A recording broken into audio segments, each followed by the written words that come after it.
The story began in Sioux City's 4th Academy. The principal, Zhu Jinlong, announced to the students that they would all become players of the inner world that day. The system decided their class the moment they entered the formation below them. Whether they became strong warriors, unshakable knights, agile assassins, or powerful mages, it was decided by their fate, and Zhu Jinlong believed that all of them would turn into powerful individuals of their respective classes, so he did not say more. Soon after, the transfer formation activated. Among the students was Kaiao Yu, and he was relieved that the time had finally come after waiting for 18 years since his reincarnation. The world he was in was the Kaiji Star, a parallel world so similar to Earth. However, unlike Earth, this artificially developed inner world suddenly appeared, and mankind was overturned from then on. Various difficult dungeons appeared all around the world. Upon reaching the age of 18, all humans got abilities through the transfer formation, and they used them to clear said dungeons. By killing the monsters, they could level up and gain attribute points to increase their powers. As Kaiao Yu was transferred, a system prompt welcomed him. This was his first time entering the inner world, so he was asked if he would like to start the draw for his class. Kaiao Yu confirmed and begged all the gods for a good class. Soon, the draw was complete. A ghastly skull materialized and enveloped him with its deathly aura as the system congratulated him for getting a hidden class. Kaiao Yu gasped in amazement as the system revealed his class, the Necromancer. He was overjoyed as he exclaimed how awesome it was. The Necromancer was a very rare class. There were only a few in the entire world who could get it. With this class, he could summon countless high-level undead creatures from the gates of hell with just a single wave of his hand. As long as he had enough mana, he could be a one-man army. Usually getting a hidden class meant he would turn out to be stronger than others, so he immediately checked his attribute page. His rank was an apprentice, and every attribute was good except for his spirit, which was 0. Kaiao Yu was shocked to see this, wondering how could a necromancer have no spirit attribute. The initial attribute points were randomly distributed just like his class, and the highest he could go was 10.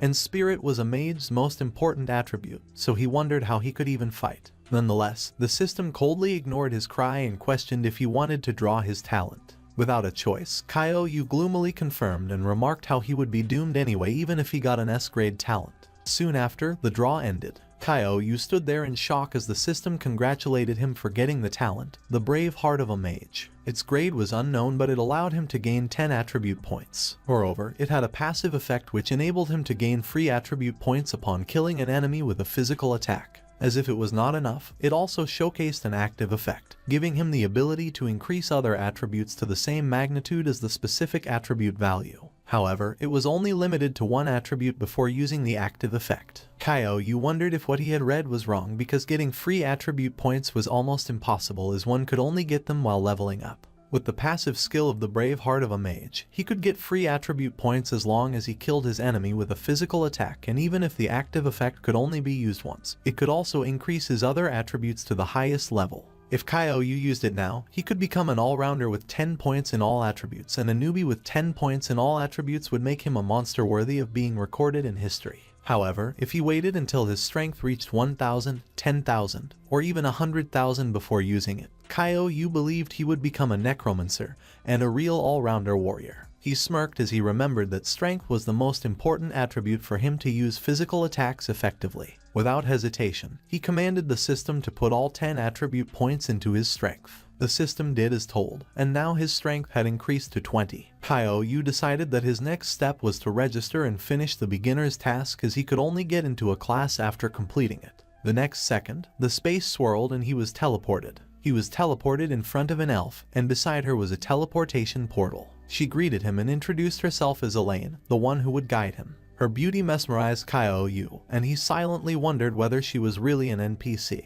Nonetheless, he informed her of his intention to register and receive the beginner's task. Elaine replied she would be happy to help him as she handed him the beginner's gift. Kaiao Yu received the beginner's equipment, the old robe and the beginner's staff. He also received the F-grade skill book, Skeleton Summon. Equipping the items, Kaiao Yu realized that the robe was pretty much an accessory while the summoning skill was useless with his 0 spirit points. However, the staff was heaven sent, and with his 20 points of strength, he thought it would be useful to hit stuff. Kaiao Yu turned back to Elaine and asked for his task. Elaine smiled and revealed that his task was to escape the Misty Cave. She explained that for this particular task, he had to be careful as he could not kill any of the skeleton soldiers and must only find the quickest way out. She was about to warn him if he did otherwise, but Kyo-Yu suddenly vanished in front of her, and she wondered where he had gone. Meanwhile, Kyo-Yu was already inside the misty cave. Before him was a gloomy pile of skulls. He suddenly asked if Elaine said something at the end. However, he dismissed his worries, and he believed the beginner's task would not be difficult.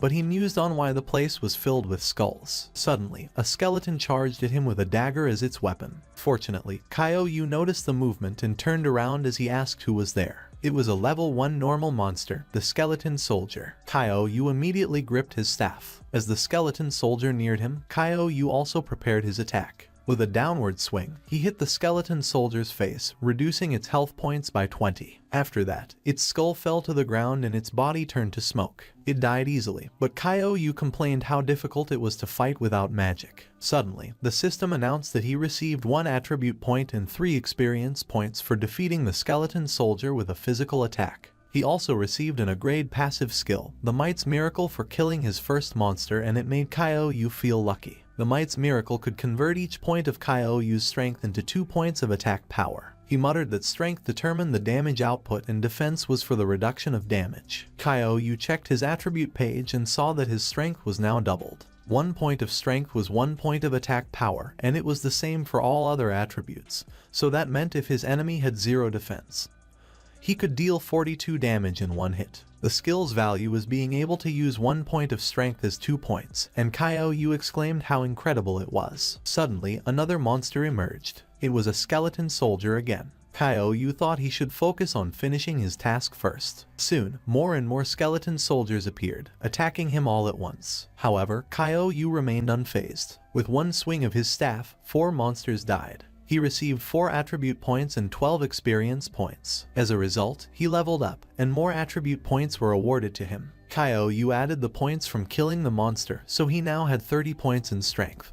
And for a normal monster, it would be extraordinary if they had up to 10 points in 1 attribute. However, he paused for a moment and speculated if the monsters were there for them to farm points, as it would be too easy. At that moment, a new monster appeared. As expected, after the soldiers failed, the skeleton captain appeared, and although it was a normal monster, it was twice as strong. Kyo-Yu believed that with its 15 points of strength, it would be a problem if he got hit by its attack. However, the skeleton captain only had 1 agility point, so Kyo-Yu decided to attack first. Unfortunately, his strike was blocked. The skeleton captain countered, and Kyo-Yu immediately dodged. He cursed under his breath as he realized the bastard was attacking while defending, easily smashing floors. As the battle continued, Kyo-Yu saw a gap. He quickly swung his staff, dealing a heavy blow. Grabbing the chance, Kyo-Yu jumped high into the air for a downward bonk. With a scream, he dared the monster to block his attack. However, the monster was helpless against him as it shattered into pieces. As Kyo-Yu expressed how strong the skeleton captain was, the system rewarded him 3 attribute points and 10 experience points. He wondered how the others would complete the beginner's task if it was this hard.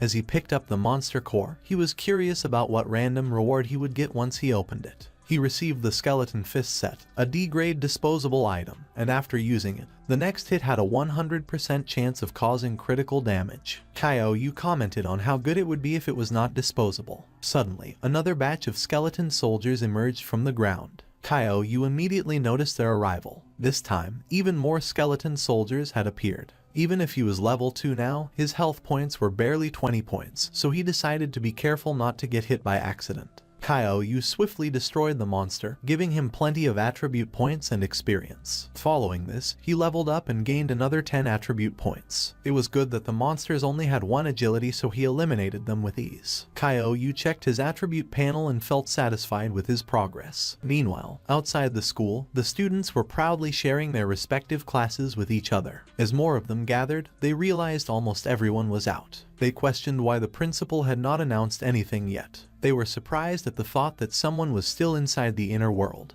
However, they laughed it off. The task was simple to complete, and even if the skeleton soldiers inside were strong, they ran so slowly, and they would not get caught, so if someone still failed and died inside, they would become a joke. Amidst all this, one student contemplated why Kyo-Yu was not out yet, and he wondered if something bad had happened. At the same time in the misty cave, numerous piles of skulls surrounded Kaiou, and he asked aloud if the skeleton soldiers were all dead now, but he was surprised that there was no notification for task completion. Out of nowhere, a harrowing voice rebuked Kaiou. He was instantly alerted. The skulls around him started to float. After that, they moved in one direction. The skulls were starting to fuse. A dark aura suddenly seeped from the ground. As the fusion was completed, a new type of monster materialized. It was a normal boss, the level 10 Skeleton King with bone piercing and bone explosion skills. It had to be noted that this boss was injured. Kaiou grimly questioned why a boss was there in the beginner's task and if they wanted to kill all the beginners. While he was lost in thought, the Skeleton King raised its scythe. Kaiou quickly jumped and evaded the attack. He was nearly hit and felt lucky. Otherwise, he would be dead by now. The Skeleton King was strong but not nimble, which was the only advantage Kaiou had. Its defense was as high as 60, and he knew he would not be able to break through it. He charged forward. His staff hit the Skeleton King's lower body. The attack worked, even if it was only 32 points of damage. He believed that as long as he successfully attacked it 10 more times, it would be alright. Without hesitation, he brandished his staff all over the Skeleton King. It was helpless as its health points continued to decrease at an astonishing speed. The Skeleton King tried to counterattack, but Kaiou was quick on his feet to dodge the attack. As he stepped back, he wondered if the Skeleton King was only there to scare the beginners. He saw that it still had 200 health points remaining, but it would be over soon. Suddenly, Kaiou's eyes widened. The Skeleton King spoke and revealed he had been guarding the cave for so many years, and it was the first time a player had killed his way through it, so he would not be so weak right now if fewer of his soldiers were killed. Now that a beginner like Kaiou somehow fought through the defense of someone as great as him, the Skeleton King decided not to let Kaiou continue his life. At that moment, Kaiou was pushed back and discovered the Skeleton King's sudden increase in strength. It appeared before Kaiou in a heartbeat. The Skeleton King had now become faster. Its huge size struck the ground, sending shockwaves all over the place. Fortunately, Kaiou was quick to dodge its attack. He was now unable to directly hit it, so he decided to restrict its movement first. The Skeleton King chased Kaiou relentlessly. On the other hand, he saw that the boulder behind the Skeleton King was nearly collapsing. As it attacked Kaiou, he took the opportunity to run to its side. The Skeleton King turned toward him and abruptly halted. Kaiou taunted the Skeleton King to come at him. The monster obliged and delivered another powerful attack. This time, Kaiou tried to block it. As a result, he was blown away, and his health points were reduced by 26. It had only brushed against him, and his health points were now only 4. The Skeleton King did not give him a chance to recover. It took the opportunity to deliver another attack. Kaiou could only grit his teeth at the sight of the approaching blade. In the end, the Skeleton King hit the boulder above it, causing it to collapse. The boulders rained down, and the Skeleton King was defenseless against it. Its health points were reduced by 70 while Kaiou evaded the area. At this moment, the Skeleton King's health points were only 129. Kaiou could not hold on for much longer, so he decided to end its life quickly before it could stand up again. He jumped in the air, resolving to kill the Skeleton King in one hit. The skeleton fist set materialized in his hand. With a determined gaze, he punched the Skeleton King. Its face froze in shock. The next second, Kaiou tore it in half, delivering a critical strike. As the dust settled, the Skeleton King's remains also dissipated into nothingness. In front of Kaiou, a teleportation portal appeared. The beginner's task, Escape the Misty Cave, had been completed, and he now officially became an inner world player. He was also rewarded with 30 free attribute points for killing the Skeleton King for the first time. The system detected that he killed the Skeleton King through a physical attack, so he received 10 free points and 50 experience points. Furthermore, he received 3 levels for his first kill, raising his level to level 5. As though it was not enough, he also obtained a boss equipment, the Ring of the Skeleton King, for completing the beginner's world first kill. The ring was C grade, and upon wearing it, Kaiou's first normal attack's damage was increased by 50%. But it had a cooldown of 24 hours. It was not bad, and although it was not as strong as the fist set, Kaiou thought that its advantage was the reusability. If he sold a C-grade item, it would be worth a few $100,000, so he had struck gold this time. He then wondered about the first skill, realizing no one had killed the Skeleton King before him, so he wondered how they passed the trial. In the end, he decided to forget about it and left the Misty Cave. As he returned to the school grounds, the student earlier instantly noticed him. He was Yang Zhangdi, and with a smile, he immediately hugged Kaiou, who asked him what he was doing. Yang Xiangdi replied about his assumption of Kaiou Yu dying inside because he took too long to complete the task. He asked what happened, and Kaiou Yu was shocked that others had already completed the mission. Yang Xiangdi explained that it had been 3 hours since the last person came out. Kaiou Yu asked what Yang Xiangdi's class was. Yang Xiangdi replied that he became a mage, demonstrating the abracadabra spell full of manliness, prompting Kaiou Yu to question if they had gone to the same place. Unexpectedly, someone interrupted their conversation.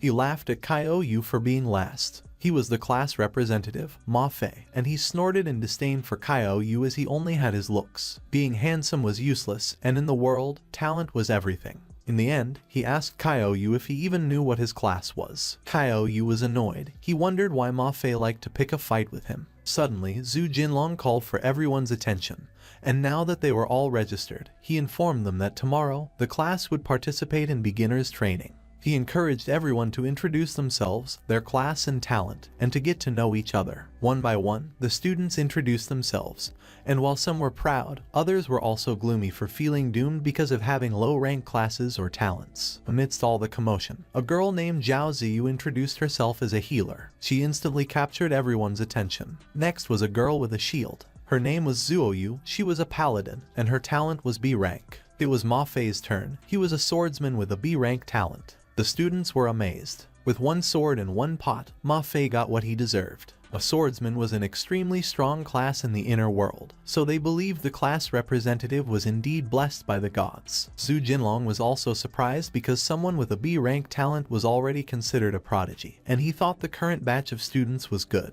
Now then, it was Kaiou Yu's turn. He was overwhelmed with power as he introduced his class as a necromancer. As for his talent, he decided not to reveal it out of convenience, but in reality, he had no idea what it really was. Zhu Jinlong was overjoyed. He noted that a necromancer was a hidden class. Hearing this, the students were in disbelief as they remembered a legend about a necromancer wiping out an entire union all by himself. Meanwhile, Ma Fei felt concerned, but he thought that even if it was a hidden class, mages were famously fragile, afraid of getting someone close to them and killing them. He believed that necromancers were even weaker than the average person of many years near the dead, and it took so long to cast a summoning spell, so they basically had no teammates to defend them. In the end, assassins, swordsmen, and other attack-focused classes were their best friends. Ma Fei snorted when he thought about Kaiou Yu's decision to hide his talent, believing it was because it was low-ranked and he was embarrassed to say it. On the other hand, the students were amazed at how humble Kaiou Yu was despite having a hidden class which they could not compare,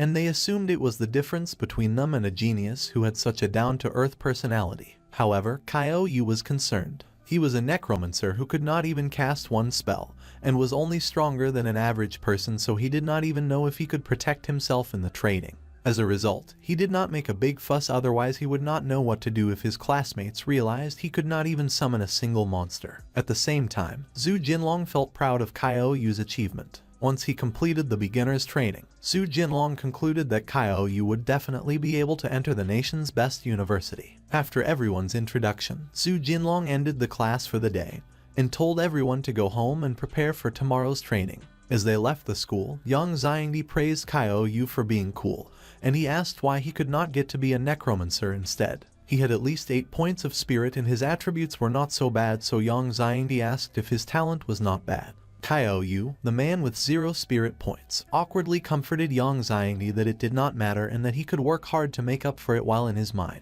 he considered Yang Xiangdi's single-digit attributes, which in comparison made him a deity who had 76 points. Later that day, Kaiou Yu announced his arrival at his home. This was the house his parents left behind, and after they disappeared, he would always announce his return because, in his memories, his parents would do the same. Kaiou Yu remembered his parents were good and kind people. When he was 6, they said they were going on a trip to the capital. After that, they mysteriously vanished and he became an orphan. It had been 12 years since then, so Kaiou Yu wondered just where were they. At that moment, he decided to enter the university in the capital and find out the truth. The next day, the students gathered again and Zhu Jinlong announced his only wish for training today. He reminded them that if they thought they could not do it, they could back down immediately. He reasoned that even if they failed the training, it was better than dying. Zhu Jinlong urged them not to be nervous, and usually it was not so dangerous and no players would die, but there was always an exception. He recalled a previous traumatic event where a single beginner world caused a class of 40 to be completely wiped out, vanishing into thin air. Until now, they did not know what kind of terrifying world it was, but all they knew was that it was called the Nightmare Village. The revelation stunned everyone in shock. Zhu Jinlong seemed to be happy with their expressions as he urged them not to be so solemn either, since as long as they left the inner world in time, they would not be in danger. He then ordered them to get ready as he reminded them to enter once the stopwatch on his table reached 0. In an instant, the students prepared themselves. Soon, the stopwatch reached 0. The training had begun. They were teleported to another realm. The students immediately scanned their new surroundings. Some of them were worried about the eeriness of the place they had to beat, and Ma Fei took the chance to assure them that he would be their protector. At that moment, someone emerged out of the darkness. Ma Fei led the other students inside the village, and as they stood in the empty village square, he declared that they should follow him because he would bring everyone to success. As everyone followed him, Ma Fei announced that it didn't matter if Kaiou was a necromancer because he would prove that only he was the most suitable to be their class's leader, and that he was the strongest man in the whole class. On the other hand, Kaiou was on edge, and as he remarked that it was strange, he wondered what kind of beginner's world it was and why there hadn't been any system prompts. The students were suddenly startled when someone behind them exclaimed that it was such a pity. It was an old man with purple skin, and he muttered that they were all so young, so it was such a pity. Ma Fei asked the old man who he was and if he was an NPC, while Kaiou respectfully inquired what the old man meant by what he stated. The old man looked at them with an ominous stare as he welcomed them. Purple lightning filled the sky as the old man welcomed the students to the Nightmare Village, and the system prompt also appeared, welcoming them to the Nightmare Village, which had a difficulty of beginner's S rank. The system informed the students that the beginner's training's difficulty was calculated separately from the other worlds, so a beginner's S rank was roughly equal to a normal world's E rank, and the training requirements were for them to leave alive and find the secret at the core of Nightmare Village. The students were astonished when they saw what was written in the system prompt in front of them, and one of them asked to confirm if it was the Nightmare Village that killed 40 people, the one that no one had passed before. The other students quickly ran toward the gate and cried that they wanted to go home and that they were not playing anymore. Ma Fei called everyone and reassured them that they shouldn't worry because he would definitely lead everyone out of Nightmare Village. While Kaiou stated that an E-level world required them to at least have a level at the early stage, but they were all disciples, so there was no way they could pass that. Levels in the other world were divided into Disciple, which were level 1-10, Early Stage, which were level 10-20, Middle Stage, Last Stage, and so on. Suddenly, one of the students who ran toward the Nightmare Village gate crashed into some sort of invisible barrier, and was pushed back by it, so he fell to the ground, and when the other students saw that, they asked what was happening and why they were bounced back as soon as they got near the door. The old man warned that they should stop struggling because as soon as they entered the Nightmare Village, they could never leave. The students who were trying to leave all fell into despair. One of them cursed and shouted that it was an invisible wall. Another cried that they were done for and that they were all going to die. Another pleaded that his family was rich, so he didn't want to die yet. And Ma Fei urged that everyone should get a grip because he would definitely lead them out of Nightmare Village, so they should trust him. Meanwhile, Kaiou observed that it was no wonder that the class before them was wiped out because the mission objective was to find the secret at the core of Nightmare Village. And the old man might be mysterious, but he didn't seem malevolent, so he shouldn't be their enemy. The old man walked toward the students and stated that there was no need to get too worried, and since they were there, they might as well get comfortable. Ma Fei acknowledged that he got it and asked the old man if he wanted them to relax and face the test confidently. But the old man glared at Ma Fei as he snapped no, and that he meant that since they were there, they should just accept that they would die there. All the students were shocked and speechless when they heard what the old man proclaimed. But the old man suddenly smiled, and he revealed that he would stop toying with them and that he was the head of Nightmare Village, Wogan, and there were 2 requirements for living in Nightmare Village. Wogan explained that the first requirement was that they could live in any of the empty houses, but they could not, under any circumstances, touch the black stones on the door. He continued that the second requirement was that they must return to the house before dark and close the windows and doors, and they could not open them no matter what. Kaiou inquired why they couldn't come out after dark. Wogan just looked at Kaiou with a mysterious expression in his eyes and replied that Kaiou would understand once the night came. When the evening came, everyone decided to listen to what Wogan instructed and find a house to hide in first. They were divided into 4 groups, 11 in each group. Kaiou, Young Xiangdi, Zhao Ziyu, and Zhuoyu were all in the same group, and they all walked towards an empty house with the others in their group. They immediately closed the door without touching the black stones on the door as per Wogan's instruction. As soon as they entered the house, they all climbed up to the 2nd floor, and Zhuoyu suggested that for safety they should rest on the 2nd floor that night. On the other hand, Zhao Ziyu approached Kaio Yu and requested that if there is any danger later, he should remember to protect her. Zhao Ziyu explained that she was a healer, so she could give Kaio Yu a lot of HP. Zhao Yu suddenly approached them and asked Zhao Ziyu how shameless she could be when there were so many classmates watching. Kaio Yu felt uncomfortable standing in the middle when Zhao Ziyu insulted Zhao Yu by calling her a runway and questioned her how it was any of her business when she was okay with it. And Zhao Yu retorted by inquiring if Zhao Ziyu thought looking like a cow was something to be proud of. But Zhao Ziyu countered that anything is better than having nothing at all. While Zhao Yu and Zhao Ziyu were still bickering and Zhao Yu claimed that it was just because Zhao Ziyu is fat, Kaio Yu noticed a student approaching a window. The student seemed mesmerized as he looked out the window. Tears suddenly welled up at the corners of his eyes as he called his granny and whispered that he misses her. An image of the student's grandma appeared by the window, and she mentioned that it was very cold and that place was very scary, so she asked him if he would open the window to let her hug him. The student quickly responded that he would open the window immediately. When Kaio Yu realized what the student was doing, he yelled and warned that the student should stop because it was not his granny, but it was too late as the window was already wide open. The granny's eyes suddenly turned red, and she smiled sinisterly. She lunged at the student who opened the window. Her face slowly transformed into that of a monster, and everyone was astonished. Suddenly, a mage used their staff and gathered their golden aura. They used their skill, sand binding, and restrained the monster from attacking the student. It was Yang Xiangdi, and he shouted that the student should come to them quickly because he couldn't hold it for long. The granny had fully transformed into a monster, and the student quickly ran towards Yang Xiangdi. It turned into a normal monster, Nightmare, with an HP of 50 and a talent of enchantment. The students were astonished when they recognized the monsters, and one of them exclaimed that the Nightmare was somehow only a normal monster and wondered if even little monsters that perverted were in a beginner's S-ranked world. The Nightmare monster suddenly lunged towards Yang Xiangdi. Yang Xiangdi was alarmed, and as he saw that the Nightmare was about to get him, he cursed and shouted that the Nightmare shouldn't come over there because if it ate such fatty meat, it would get the 3 highs: high blood pressure, high blood sugar, and high concentration of fat in the blood. Suddenly, a golden barrier blocked the Nightmare's attack. It was Zhao Yu, and she was slowly taking damage from the Nightmare while she blocked its attack. She called Yang Xiangdi and demanded that he should go. She also called Zhao Ziyu and ordered that she should heal her, while she called Kaio Yu and instructed that he should summon the undead to restrain the Nightmare. Kaio Yu and Zhao Ziyu both replied okay, and they got ready to fight. Zhao Ziyu immediately used her healing magic. She applied her healing magic to Zhao Yu to continuously heal her while she was still taking damage and remarked that it was like a fresh breeze. Zhao Yu commented that as long as everyone works together, dealing with the Nightmare shouldn't be difficult. So currently, they just had to stall until Kaio Yu could summon an undead.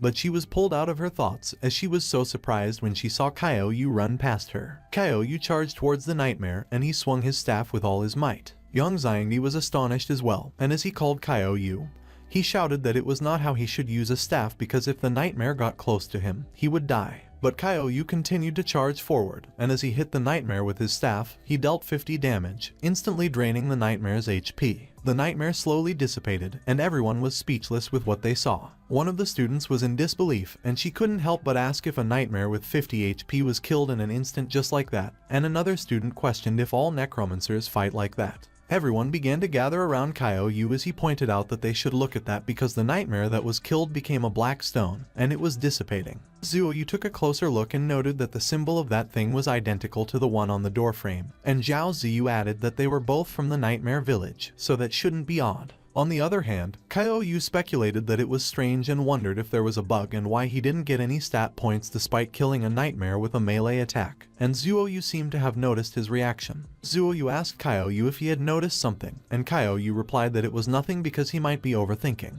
The next day, the students came out of their respective houses and gathered into the town square when one of them exclaimed and thanked the heavens for Zhao Yu and Kaio Yu last night, to which another student agreed and admitted that when they thought of that monster, they still get chills. It caught Ma Fei's attention when he heard that one of the students remarked that he thinks they couldn't go wrong with sticking close to Kaio Yu because he was super strong and he dealt with the Nightmare in a split second, to which another student added and commented that not only that, before Kaio Yu, Zhao Yu used her shield to directly stop the Nightmare's attack, so she was pretty impressive too. Ma Fei scoffed in his mind as he stated that if he were there, he definitely wouldn't have let a girl like Zhao Yu tank the damage because hiding behind a girl isn't something a manly man would do. He showed off his sword and his aura as he boasted that he would defeat Nightmares with a single strike. Suddenly, Kaio Yu and the others came out of the house. When Kaio Yu noticed Ma Fei, he called him, and as he asked if he was doing morning training that early, He mentioned that it was hardworking of him, and Yang Xiangdi chimed in and added that, as expected of the class monitor, just that bit of effort had made him surpass a lot of people already. Ma Fei was startled and got a bit embarrassed, so he cleared his throat and replied that he was just practicing for a second.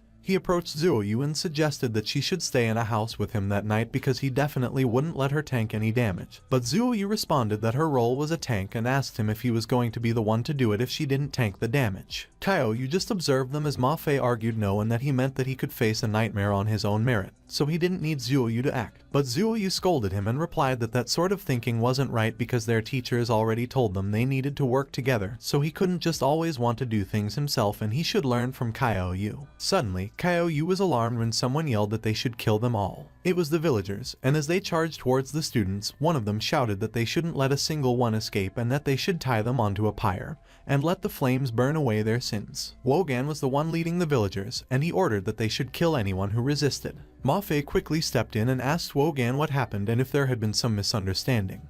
But Wogan replied that there was no misunderstanding at all and demanded if they weren't very clear on the good deed they had done last night. Observing the situation, Kaio Yu noted that there were around the same number of village people as there were in their class, and their ages didn't seem to be that different either. Meanwhile, when Ma Fei heard Wogan mention last night, he inquired if he meant them killing a nightmare, but Wogan silenced him and explained that those were the protector spirits of Nightmare Village, so they must have broken the rules of Nightmare Village last night when the protector spirits tried to punish them. Wogan stated that obviously the protector spirits would be angered and they, the villagers, would end up suffering alongside them, so the students should die 1,000 deaths for their sins. Ma Fei was worried, and he asked Wogan if there was any way to save a protector spirit if they had accidentally killed it. Wogan confirmed that there was, and that the person who had angered the protector spirits must remain outside the house when night fell, so he demanded who among them had that kind of courage. Ma Fei remarked that no one knew just how many nightmares there were in Nightmare Village, and the night might even hide greater dangers, so staying outside the house was suicide.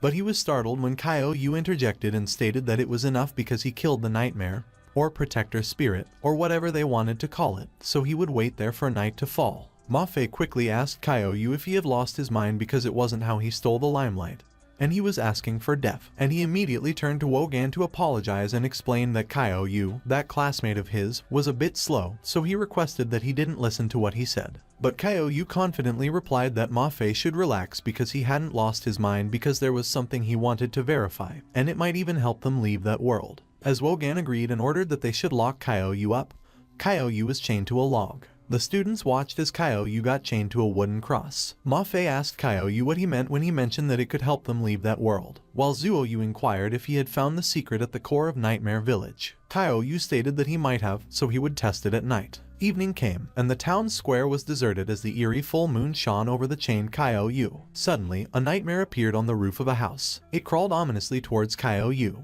The nightmare charged at Kaio Yu from behind. Kaio Yu grinned, and he seemed to expect the nightmare, but he was startled when Yang Xiangdi's skill, sand binding, suddenly appeared and restrained the nightmare. Yang Xiangdi was out of the house, and he called Ma Fei and told him to act quickly because he would only control the nightmare for a second. Ma Fei charged towards the nightmare and assured Yang Xiangdi that he should relax because he would definitely take good care of them all. As a true swordsman, one man and one sword could conquer all enemies in that world. But he was alarmed when he saw that the nightmare's claws were already in front of him. The nightmare had already gotten out of Yang Xiangdi's restraints, and Ma Fei blocked its attack with his sword. Ma Fei was astonished as he exclaimed that it was so fast, and he wondered if Kaio Yu really killed something like that while being just a mage. He regained his composure and charged towards the nightmare, declaring that it was impossible, so if Kaio Yu could do it, so could he. Ma Fei swung his sword and used his skill, Defense Breaking Strike, but it only inflicted 5 damage into the nightmare. While Ma Fei was busy fighting the nightmare, Zhao Ziyu and Zhuo Yu approached Kaio Yu, and as Zhao Ziyu called him, he asked why all of them were out there, to which Zhuo Yu responded and explained that they were scared he would be in danger all on his own, so they came out to help, and he should consider it a kind of repayment. Zhuo Yu tried to remove the chains restraining Kaio Yu, but she couldn't get them off, so she suggested they needed Ma Fei to break the chains with his sword.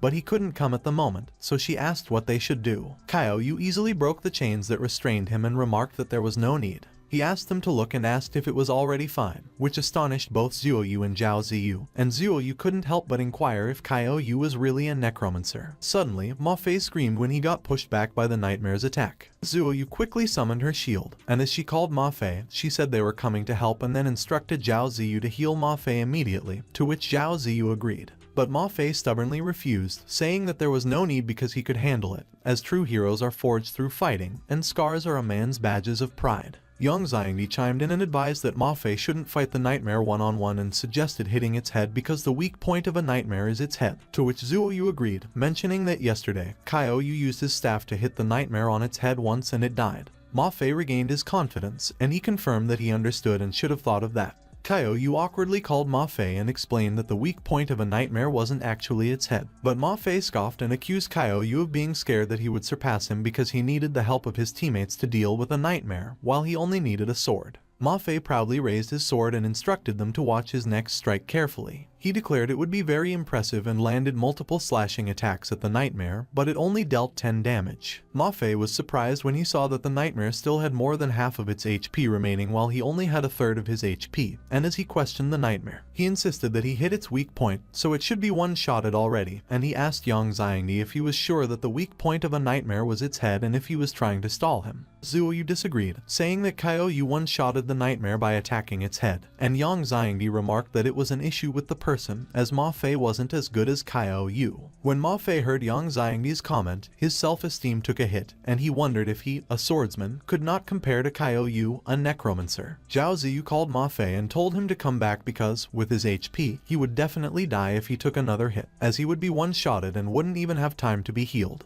And Zhuo Yu added that he should let Kaio Yu handle it instead. But their words fueled Ma Fei's determination, and as the nightmare lunged at him, he released a powerful aura and used his skill, Defense-Breaking Strike. Ma Fei swung his sword to create powerful, multiple slashes of aura and dealt 30 damage to the nightmare. The nightmare fell to the ground with only 5 HP left, and as Ma Fei stood over it, he declared that he only needed one last strike and must definitely kill the nightmare to prove that he was not worse than Kaio Yu. But suddenly, Kaio Yu struck the nightmare with his staff and depleted the remaining 5 HP. Ma Fei looked shocked by what Kaio Yu did. Taking the black stone, Kaio Yu acknowledged Ma Fei's hard work, while Ma Fei was enraged and demanded to know what Kaio Yu was doing when he killed it, accusing him of stealing his limelight. Ma Fei tried to charge at Kaio Yu, insisting that everyone saw him solo the nightmare, and that brat Kaio Yu stole his limelight. But Yang Xiangdi stopped him and repeatedly urged him to let it go, while Kaio Yu observed the dissipating stone in his hand and commented that there was nothing as expected. Suddenly, 2 more nightmares appeared, startling everyone, and as Zhao Ziyu announced the arrival of another nightmare, Yang Xiangdi observed that there were 2 and asked what they should do. Kaio Yu suggested that they go into the house because there was no need to fight those nightmares, and he thought he knew how to pass. Everyone entered the house as Kaio Yu suggested, and they immediately shut the door on the nightmares outside.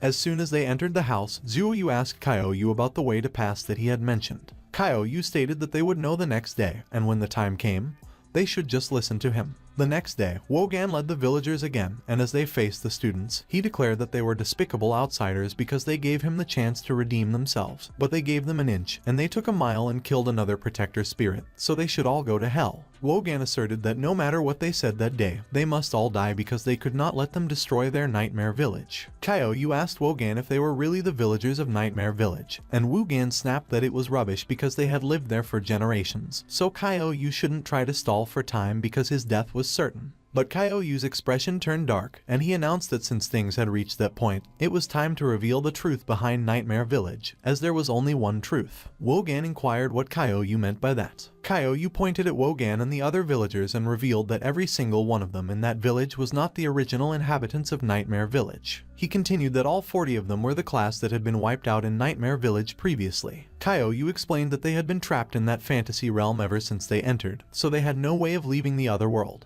Wogan laughed as he questioned Kaio Yu, asking what fantasy realm, what class he was talking about, and if he was making up stories, and he insisted that Kaio Yu was just scared of death, so he was lying to appease them because all he had claimed was nothing more than one of his silly stories, as there was no evidence at all. But Kaio Yu confidently stated that, of course, he had evidence. Kaio Yu showed the black stone in his hand, and when Wogan saw it, he exclaimed that it was the Protector Stone and that Kaio had removed the Protector Stone from its place, so he should die 10,000 deaths for that. Ma Fei chimed in, and as he mentioned that it was not just Kaio Yu, he, Zhuo Yu, Yang Xiangdi, and Zhao Ziyu all showed that they all had the same black stone in their hands. Wogan was astonished when he saw that, and he explained that the Protector Stones were high-level holy objects that protected them from being attacked at night, so if anyone tampered with them, the Lord would lay down heavenly punishment. but Kyo-yu countered that it wasn't any protector stone. The entire fantasy realm was made up of those black stones and the symbols on them, so as long as they shattered the black stones, cracks would appear in the fantasy realm.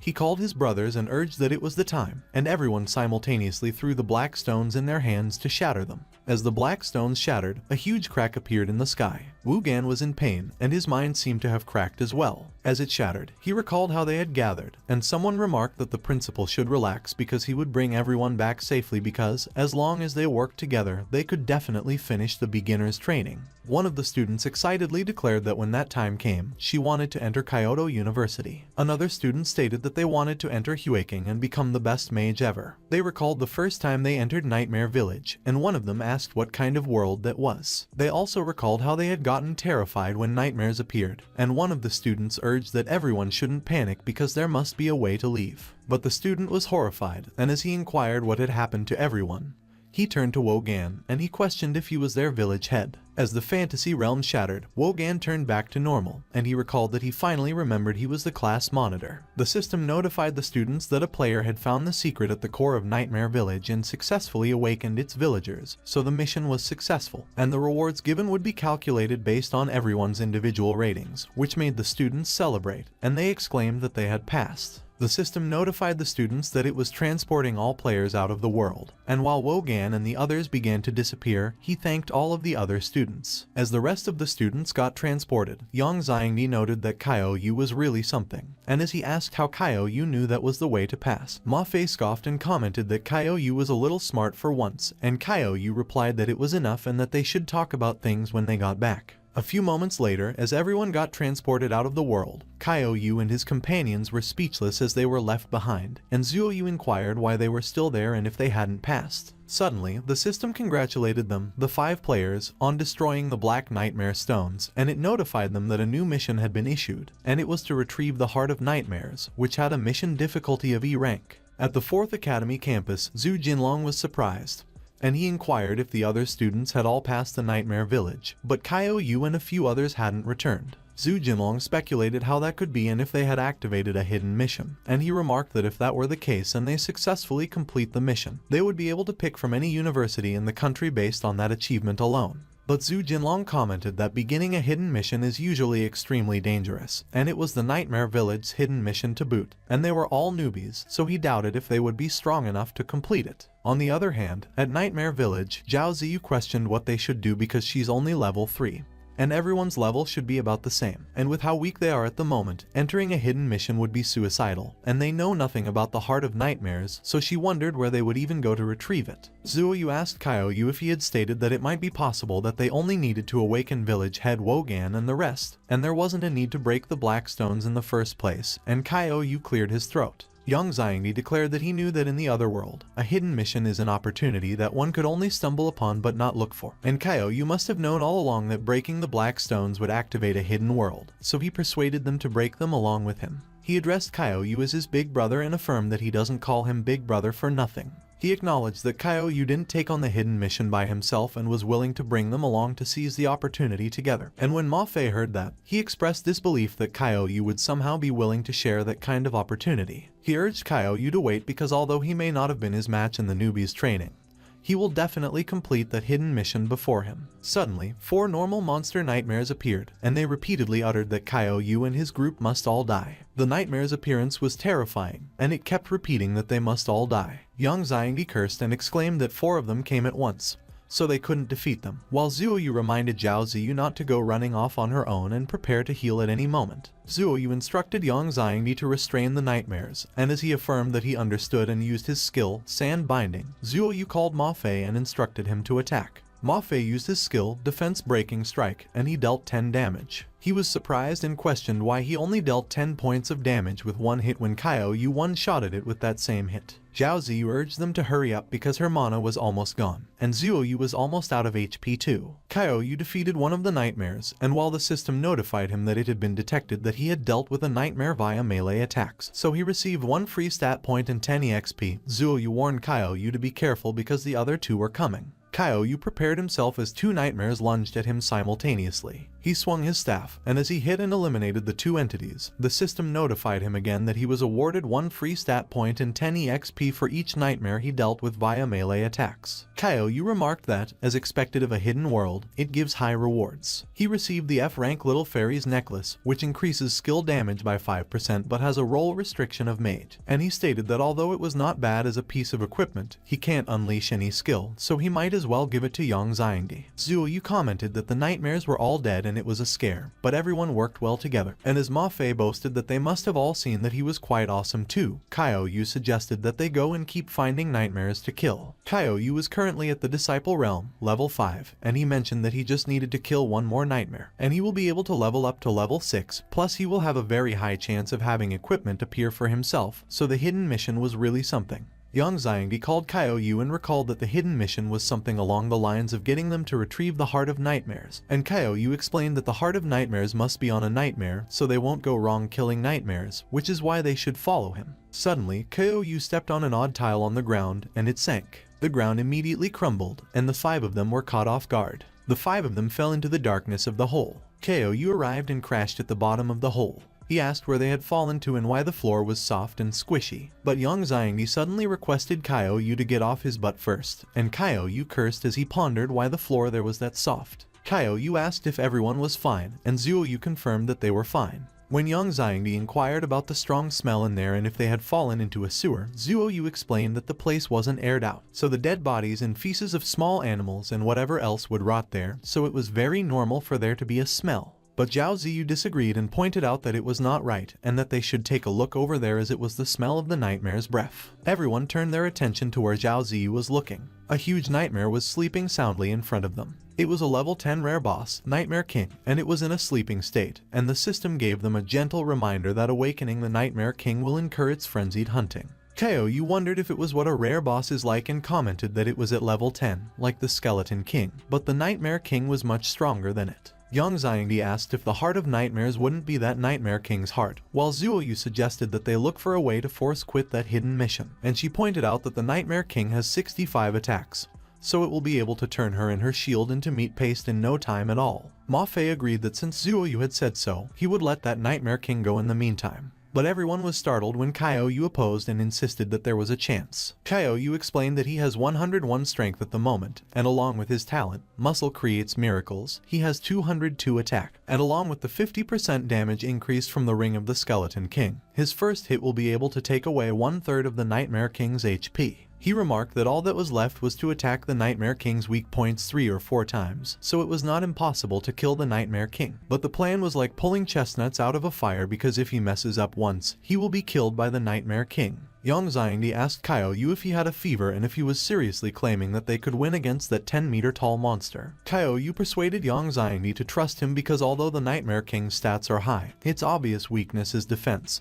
So by using their strengths against the Nightmare King's weaknesses, they might not have a 0 chance of winning. Zhuoyu expressed understanding and asked Kaiou if she was correct in thinking that he needed them to draw the Nightmare King's attention, and Kaiou confirmed that she was right, and as long as they all help him get a chance to attack, he swore he would be able to kill the Nightmare King. Kaiou acknowledged that it is extremely dangerous, as the Nightmare King's agility is higher than theirs, and he feared that none of them would be able to withstand even one hit with the amount of attack it has, so the 4 of them have to work together to restrain it. Zhuoyu agreed and affirmed that they trust Kaiou. Ma Fei agreed as well, stating that since Kaiou asked, he will play along, and Yang Xiangdi said that his life was in his big brother Yu's hands. Ma Fei advised Kaiou not to try to show off if he couldn't do it because it wouldn't be shameful if they ran away from such a strong boss. Kaiou reassured Ma Fei to relax. A few moments later, after resting, Kaiou climbed on top of the Nightmare King's back. Kaiou explained that as long as they didn't attack the Nightmare King, he wouldn't wake up, so the first hit was the most important, and he needed to find the weakest point on the Nightmare King. Suddenly, Kaiou noticed the Nightmare King's heart, and he inquired what it was. The Nightmare King's heart was beating steadily. Kaiou concluded that it must be the Nightmare King's weak point. He raised his staff into the air and prepared to strike. As Kaiou swung his staff, the system notified him that the effect of the Ring of the Skeleton King had been activated. He managed to make a critical hit and dealt 508 damage. Ma Fei and Yang Xiangdi were surprised, and as Ma Fei asked how much it was, Yang Xiangdi asked if it was the kind of damage a mage could do. The system notified them that Kaiou had shattered the Heart of Nightmares, so the mission was being changed, and the Nightmare King had awoken, so their current mission was to kill the Nightmare King, which was in a rank difficulty. The Nightmare King was enraged, and Kaiou quickly jumped off of it. Kaiou ordered everyone to get ready to act according to their plan and help him get a chance to attack. The Nightmare King hissed and snarled that they were vile humans. The Nightmare King stood up and towered over the students. Kaiou suggested that Ma Fei should attack and draw the Nightmare King's aggro. Ma Fei dismissed Kaiou, telling him to save his breath. He used his skill, Defense Breaking Strike, and dealt 1 damage. Ma Fei questioned how Kaiou had dealt 508 damage with just 1 hit and mentioned that he didn't believe it. However, he stated that as long as he was doing damage, even if it only tickled, he would tickle the Nightmare King to death. He bombarded the Nightmare King with slashing attacks, dealing 1 and 2 damage. The Nightmare King insulted Ma Fei, calling him a worm, and added that if he wished to be the first to die, he would fulfill his wish. Ma Fei challenged the Nightmare King, asserting that he should come at him because, with a 3-foot sword and amazing feats accomplished, he had no reason to fear death. He summoned Yang Xiangdi and Zuoyu. Yang Xiangdi quickly used his skill, Sand Binding, and Zuoyu employed her skill, Shield of Light, to protect Ma Fei. While Yang Xiangdi and Zuoyu lessened the impact of the Nightmare King's attack, Zhao Ziyu healed Ma Fei. Zuoyu informed everyone that the attack had been weakened by 2 levels, and Zhao Ziyu was healing Ma Fei, so he was barely able to hang on. Ma Fei admitted that he couldn't hang on much longer, and after asking Kaiou if he was ready, he mentioned that he was going to die right there. Kaiou assured him that he was coming. He swung his staff at the Nightmare King and dealt 182 damage. The Nightmare King's HP dropped to 336, and the system warned the students that the Nightmare King's HP was too low, and that it was about to activate the Realm of Nightmares. Kaiou became alarmed when he saw the notification. The Nightmare King shrieked and activated the Realm of Nightmares. As they all took damage, Yang Xiangdi expressed concern, pointing out that it dealt AoE damage when casting its spell, and they couldn't block it. Kaiou also took damage and remarked that they couldn't give the Nightmare King the chance because he was fairly certain that Wogan and the others had been stuck there because of that attack. He demanded that the Nightmare King stop the spell immediately and dealt 182 damage as he swung his staff. The system notified them that the Nightmare King's remaining HP was 128 1,000th, and Kaiou exclaimed that he needed just 1 more hit. Kaiou jumped off the ground and boldly swung his sword in front of the Nightmare King. Zhao Zi warned Kaiou to be careful because she had no more mana and couldn't heal him at the moment. Kaiou reassured Zhao Zi not to worry. He hit the Nightmare King with his staff and shredded the remaining 128 HP. The system congratulated Kaiou for killing the Nightmare Village's boss for the first time, awarding him 30 free stat points, and notified him that it had detected that Kaiou defeated the Nightmare King boss with melee attacks, granting him 10 free stat points and 50 EXP. The system congratulated Kaiou again for leveling up in succession, with his current EXP at 30/70th, and awarded 10 more free stat points. The system then notified them that the hidden mission to kill the Nightmare King had been completed, and that rewards would be distributed according to player rating.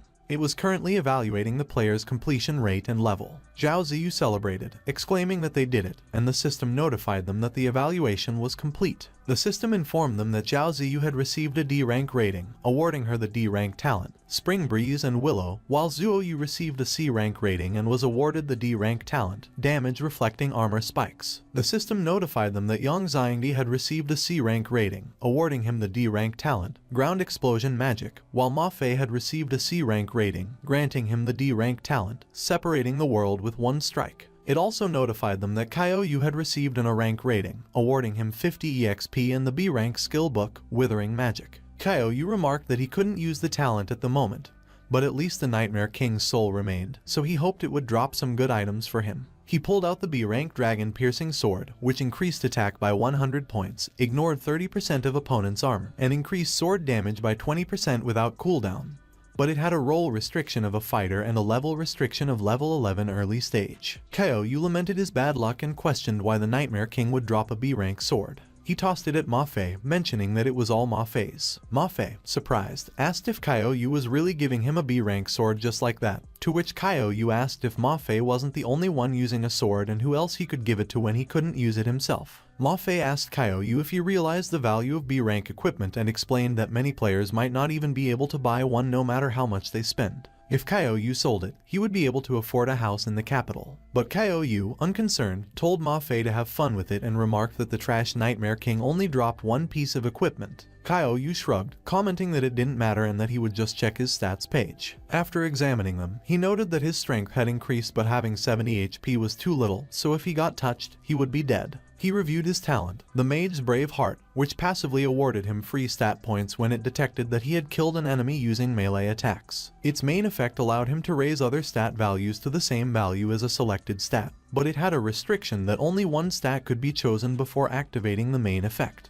Kyo Yu observed that the passive's restriction didn't allow for other stats to be increased, so he would just have to find ways to keep himself alive and remain steady without causing waves. The system notified the players that the hidden mission had been completed and that they would be immediately transported back to the real world, requesting that they prepare themselves. Kyo Yu and the others were transported to the campus where they had started. The students mentioned that Kyo Yu, the class monitor Zuo Yu, and the rest had returned as well. Zhu Jinlong exclaimed that they had finally returned, and as Kyo Yu addressed him as principal, he informed them that they had been gone for 2 days. They all swore that they would never return, and he inquired about what had happened. A few moments later, Zhu Jinlong reiterated his previous statement that they must have dropped into a hidden world, adding that they were all really lucky because all the top universities would be competing to recruit them. One of the students expressed amazement, pointing out that their class had produced 5 geniuses who were wanted by the top universities simultaneously. Another student remarked that they would be recognized as a bona fide class of geniuses in the future and wondered when he would be as amazing as Kyo Yu and Zuo Yu.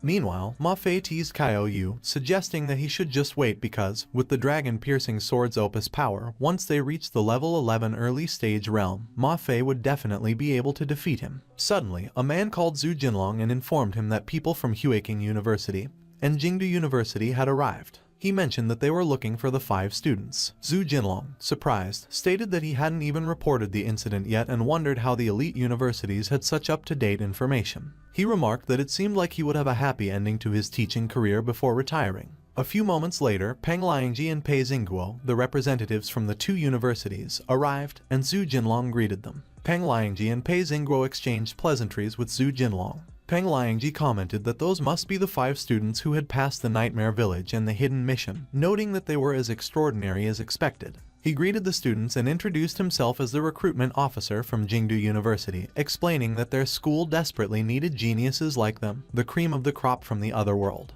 If they were willing, he promised to send their acceptance letters the next day. Pei Xingguo accused Peng Liangji of being shameless, recruiting students without conducting a test. Peng Liangji countered that he was simply demonstrating Jingdu University's sincerity. However, if Pei Xingguo insisted on a test, he could go ahead and conduct it, and they would see the results. Pei Xingguo introduced himself as the recruitment officer from Huiking University, and reassured the students that the test was only to determine their roles and ability to adapt to various situations, as well as to check if their stats met the entry criteria for the school. Kyo Yu, upon hearing that the test would evaluate their roles, grew worried about his inability to use his skills. However, he resolved that he must enter Jingdu University to follow the clues related to his parents. Pei Xingguo asked who would go first. Ma Fei volunteered, announcing that he was level 5, a swordsman disciple with a B-rank talent. Peng Liangji mentioned that Ma Fei was already level 5 despite only completing the beginner's training and even had a B-rank talent. He remarked that prodigies like Ma Fei didn't appear often, noting that he was good-looking and tall, so he wasn't bad, and added that he even seemed like he was meant to be in Jingdu University. Pei Xingguo, a level 25 middle-stage gunman disciple, commented that Ma Fei wasn't bad and suggested trying to hit him. Ma Fei advised Pei Xingguo to be careful. He used his skill, World-Separating Strike. Pei Xingguo was surprised that Ma Fei could break his defense and pointed out that although he was a gunman disciple and defense wasn't his strong suit, he was still level 25. He observed that it was impressive, explaining that Ma Fei's World-Separating Strike was an extremely rare shield-breaking technique that increased the attack power at the tip of his sword, so it wasn't bad at all, and Ma Fei thanked Pei Xingguo for the praise. Peng Liangji chimed in, noting that not only that, even if Ma Fei's strength was concentrated in one area, his strength stat must be extremely high, likely around 35 points at least, and judging by his attack speed, his agility was quite high too. One of the students expressed amazement that Ma Fei had 35 attacks at level 5 and asked if that was what a swordsman disciple was like. He remarked that it was as expected of a role known to have the most attacks in the other world, while another joked that if he had drawn the swordsman role like Ma Fei, his dead great-grandma would have lived in luxury. Peng Liangji speculated that Pei Xingguo must want to drag such a wonderful student back to Huiking University. Pei Xingguo inquired if Ma Fei had decided which university he would like to join and assured him that the door to Huiking University would always be open.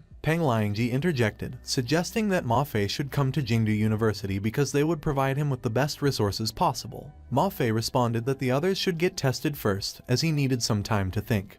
But internally he resolved that he would go wherever Kaio Yu went, as he was determined to outclass him in every way. Pei Xingguo agreed and, stating that the test would continue, called for the next participant. Zhao Ziyu introduced herself first and demonstrated her healing ability, explaining that she was a healer. Pei Xingguo commented that Zhao Ziyu could heal the whole party despite only being level 4, so it wasn't bad. Next, Zuo Yu displayed her shield to Pei Xingguo. Pei Xingguo remarked that Zuo Yu had a strong defensive ability despite only being level 4 and noted that part of the damage inflicted on her shield would be reflected. He inquired if that was her talent, and Zuo Yu confirmed that it was her D-rank talent.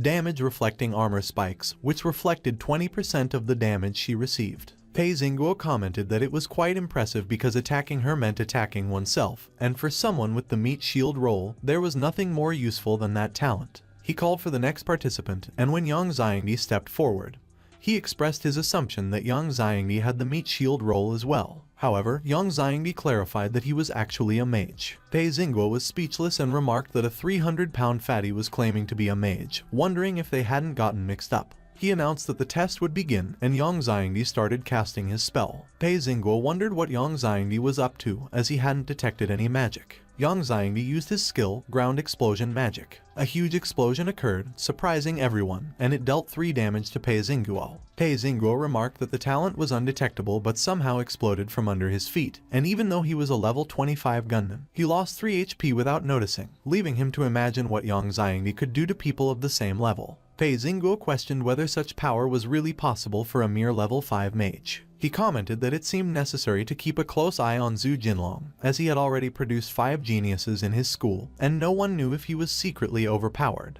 Pei Xingguo called for the final participant, and when Kaio Yu stepped forward, he introduced himself and revealed that his role was a Necromancer, stating that he was level 7 with an unknown talent ranking. Upon hearing that Kaio Yu was level 7, Peng Liangji remarked that Kaio Yu was 2 levels higher than the others but speculated that his talent was unknown because it might be too low for him to mention. Pei Xingguo suggested that they proceed with the test to see the results, and Kaio Yu agreed. Pei Xingguo wondered what kind of undead creatures Kaio Yu could summon and mused that while he could ignore being injured once by a few disciples, if he were injured by another, he might as well go home. As Kaio Yu charged forward, Pei Xingguo questioned why he wasn't summoning the undead when he was a necromancer, and what he was charging at him for, noting that it seemed Kaio Yu possessed close-range, explosive necromancy techniques. Pei Xingguo commented that Kaio Yu was too inexperienced because no one would stand right in front of him in a battle, but when he saw Kaio Yu's fist, he was taken aback and wondered what Kaio Yu was doing in that position. He wondered if it was a right hook and how high mage strength could be, and he remarked that he would let Kaio Yu hit him. Kaio Yu's punch landed on Pei Xingguo's face, and he coughed up blood while losing 200 HP. Pei Xingguo was sent flying, and he crashed beside Peng Liangji. Everyone was surprised with what they just witnessed. The students asked what was happening and if Kaio Yu knocked a level 25 teacher over in one hit. Peng Liangji inquired what was happening and how Pei Xingguo could be reduced to such a state by a level 7 necromancer when it was widely accepted that they were the physically weakest ones. He questioned if Kaio Yu was Pei Xingguo's relative, so he was going easy on him or something, but Pei Xingguo cursed and retorted that he would go easy on his grandmother. Pei Xingguo wondered what kind of monster Kaio Yu was, and as he mentioned that Kaio Yu nearly gave him a heart attack with one punch,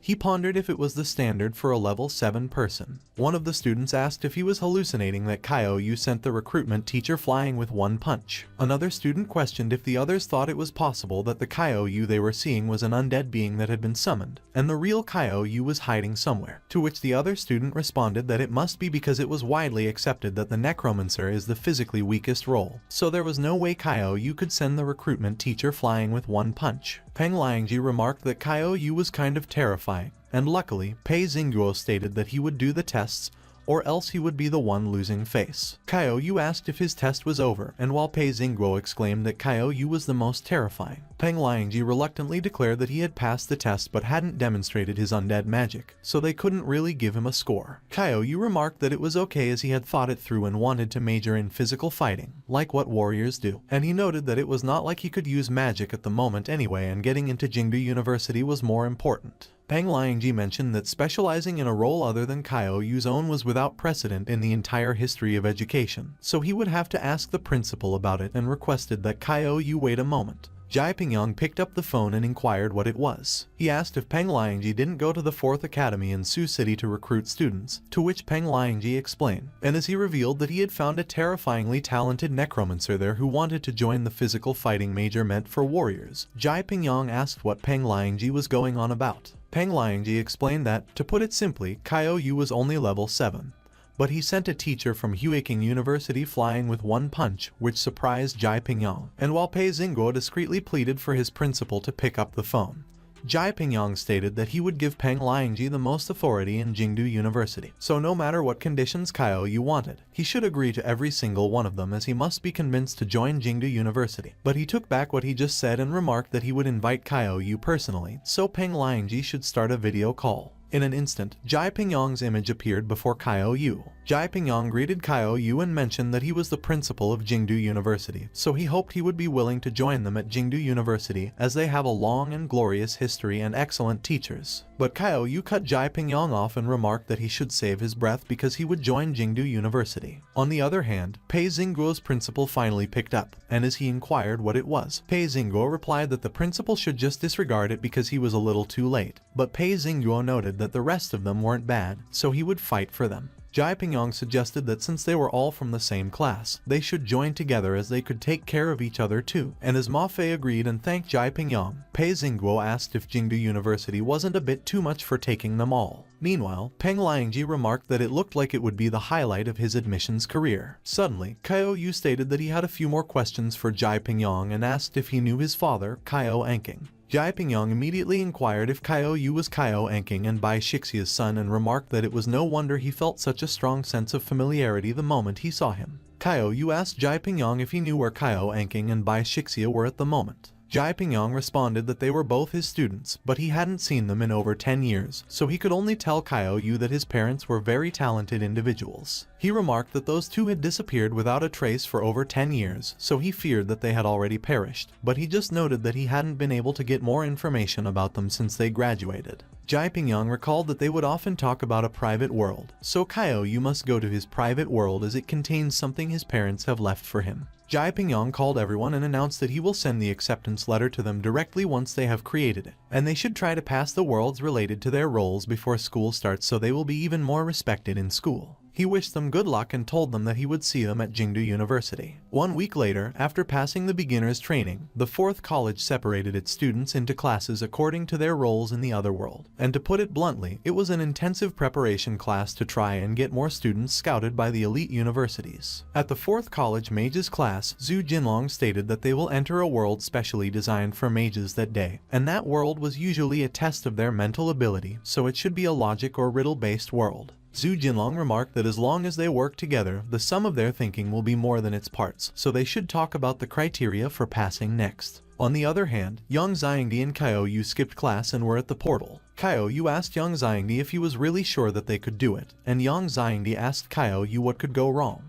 He declared that all the theory in the world was nothing compared to practice, and the more people that go into a specialized world, the more dangerous it is. Yang Xiangdi mentioned that instead of carrying them all, he suggested that Kaiou should just carry him. Plus Kaiou could always carry the others after they pass, as one could do a specialized world multiple times, but they just won't get the rewards. Yang Xiangdi saw Elaine, called her a very energetic girl, and revealed that they were going into the specialized mage's world. Elaine responded okay and began retrieving a world for 2 players. The system notified them that the retrieval was successful and the specialized world they had drawn was the Cave of 10,000 Poisons. Kaiou suggested that they should go, and Yang Xiangdi asked Kaiou what he was doing and if he wasn't going to listen to the mission instructions. Kaiou asked Yang Xiangdi what the mission instructions were and if there was such a thing.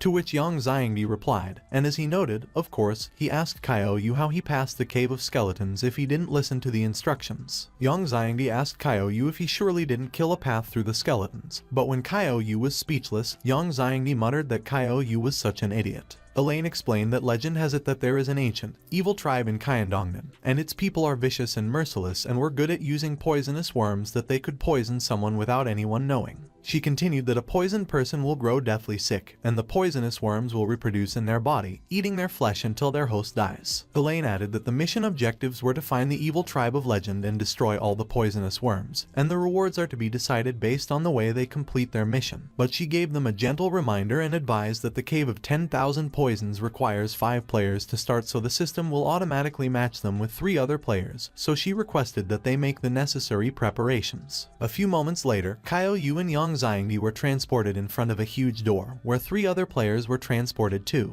Long Cheng commented that Kaio Yu and Yang Xiangdi got matched with them, so they shouldn't drag them down, but Fang Yuan retorted that Long Cheng should be more polite because it was fate that they got matched together after all. Fang Yuan introduced herself as a fire mage and disclosed that the other one was her little brother, Fang Zun, who was a fire mage like her, and the other one was Long Cheng. Yang Xiangdi greeted them back, and as he introduced himself and Kaio Yu, he proposed that they should work together to pass. Fang Yuan observed that the 5 words on the pillar should be instructions to open the door, but Long Cheng exclaimed that no one cares about some instructions, so he will break it down. Long Cheng fired his spell on the door, but the attack had no effect. He was surprised that it had no effect, and Fang Yuan speculated that it looked like the door has immunity to magic and spells can't damage it. So they should take a look at those words, which indicated that morality and integrity provides peace, and she asked what that meant. On the other hand, Kaio Yu thought about what Fang Yuan pointed out regarding the door being immune to magic. Fang Yuan asserted that she already knew that the answer is morality and integrity protection. But Kaio Yu countered that muscle creates miracles, and he destroyed the door. Fang Yuan was flabbergasted while Long Cheng asked if Kaio Yu one-shot the door and if it wasn't a specialized world for mages. The system notified them that their answer was correct and the door had opened, and Yang Xiangdi admitted that Kaio Yu was impressive. Kaio Yu confessed that he just wanted to see if he could push it open physically, and he didn't think that it would be so weak. They entered the next room, and as Kaio Yu murmured that there was another door, someone remarked that it was strange and questioned why there were flowers there. Kaio Yu warned that they should be careful of those flowers because they look unnatural, but Yang Xiangdi exclaimed that it was too late and Kaio Yu should look at his hand. Fang Yuan blurted that they have all been poisoned, and Kaio Yu asked when. Yang Xiangdi asked Kaio Yu what they should do, and Kaio Yu insisted that they should keep moving forward because just staying there was just waiting for death, so they had to get out of there quickly. Kaio Yu realized that if that continues, his HP won't even last half an hour, and he cursed in his mind as he reflected that his HP was really too low. Everyone dashed towards the door, and there were words written on it. Long Cheng cursed. He asked what kind of joke it was and if they had to guess some riddle again, while Fang Yuan asked how many words they needed to guess at the moment and complained that they didn't have time for that. Suddenly, Kaio Yu punched the door and broke it. He joked that their father doesn't know the answer. The 5 of them quickly ran out of the cave. Long Cheng asked if it was really a riddle-solving world and why it felt like he hadn't needed to think at all. The system congratulated them for completing Mission 1 and successfully finding the evil tribe of legend, the Cave of 10,000 Poisons, and as Long Cheng asked if it was the Cave of 10,000 Poisons, Fang Yuan asked where they should go at the moment. Suddenly, they noticed a child at the side of the road. The child greeted them, and as she introduced herself as Xiao Dong, she asked them if they came from the outside. Xiao Dong got worried and cried that they were all poisoned, and it was poison from the Bayan flower. She urged that they should follow her back to the Cave of 10,000 Poisons to get treated because if the poison gets too deep, they can't save them. Kaio Yu wondered when Xiao Dong appeared, and she mentioned the Cave of 10,000 Poisons, while Fang Yuan murmured that they don't know what to do at the moment, so they should just get treated first. A few moments later, they arrived at the Cave of 10,000 Poisons, and Xiao Dong called her mom and dad and called out that they should look at who she brought back. Xiao Dong's mom asked who they were, and Xiao Dong related that they are outsiders she met when she was picking medicinal plants in the mountains, and they were poisoned by the Bayan flower, so she requested that her mom brew a pot of 5 poison soup for them. Xiao Dong's mom requested for them to hold on and offered that they could go into the house and have a seat first. A few moments later, Xiao Dong's mom reported that the 5 poison soup had arrived.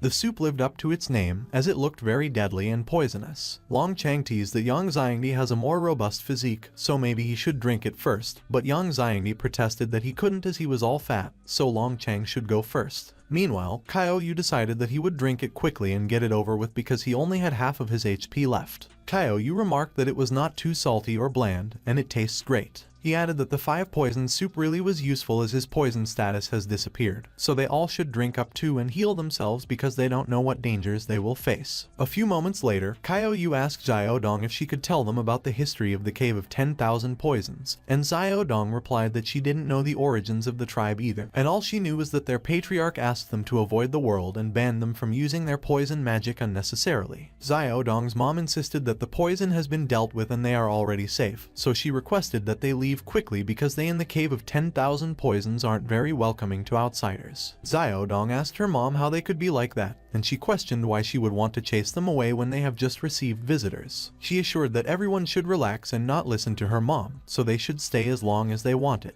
Kaiou agreed that they will stay if it's not too much trouble because they just got poisoned, so their bodies aren't in the best of shape, but he was wondering what was with Xiaodong's parents' weird attitudes. A few moments later, Xiaodong instructed that Kaiou should stay there and rest, and they will leave first. Xiaodong called her mom and dad and requested that they should go. She whispered that it was a full moon that night, so it was going to start soon. The patriarch was in the forest along with her tribespeople. She called the great insect swarm, and as she requested that they bless the Cave of 10,000 Souls with fair weather and protect them from disease, she declared that they will offer to them the freshest human flesh. The patriarch let a drop of her blood fall into the well. A swarm of insects immediately came out of the well. The insects began eating the people on the ground that were tied up. In an instant, their flesh was consumed, and all that was left were their bones. Fang Yuan was astonished, and she exclaimed that they were eating humans. Kaiou advised that they should escape first as it won't be easy to fight the poisonous insects on top of so many tribespeople, and he reflected that his attack power might be high, but he doesn't have a single AoE attack. Meanwhile, the patriarch noticed Kaiou's group and remarked that there were a few rats. She called Juzai, and when he responded, she instructed that he should go. The patriarch ordered that Juzai should play nice and keep them alive. On the other hand, Kaiou's group was back in the house, and Fang Yuan asked what they should do. Fang Yuan noted that looking at how pious those tribespeople were, if they learned that they were there to exterminate the insects, they would probably be fed to those insects immediately. Suddenly, Kaiou asked what the noise was. The others replied that it was the insects, and they were everywhere. Fang Yuan used her skill, Fiery Enchantment. Meanwhile, the system notified Kaiou that his opponent was too weak, so using melee attacks on them will not get him stat points, and he mused that if killing even insects would get him stat points, he would have been carrying an open water bottle looking for ants a long time ago. Suddenly, Yang Xiangdi used his skill, Sand Binding, and Ground Explosion Magic. Kaiou commented that Yang Xiangdi was not bad and no one knew he could combine those two talents of his, and Yang Xiangdi responded that Kaiou shouldn't mention it because using those two talents in succession used up almost all of his mana. Juzai observed that they got some guts. He continued that he originally wanted to teach them all a lesson, but they used demonic magic to kill the insect swarm of their Cave of 10,000 Poisons so they would all become feed for the insect larvae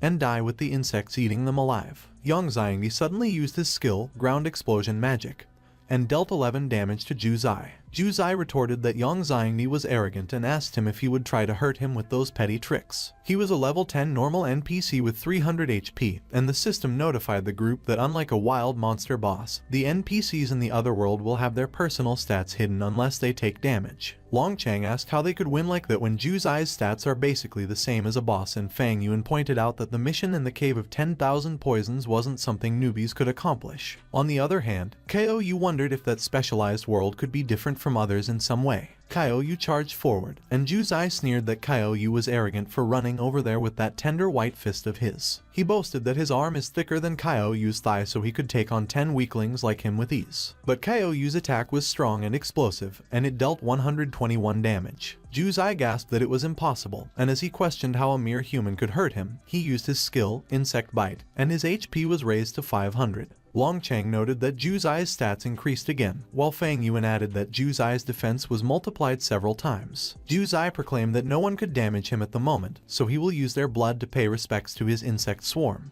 But Kaiou was unfazed and he seemed confident. A few moments later, Juzai was on the ground, beat up, with only 23 HP left. Kaiou demanded that Juzai should speak honestly and asked him what was the sacrifice they just conducted earlier, and who was the woman. Juzai explained that it was the insect sacrifice their matriarch leads every month, and the Cave of 10,000 Poisons has signed a contract with the insect's queen mother, so they have to pay respects to them on the night of the full moon.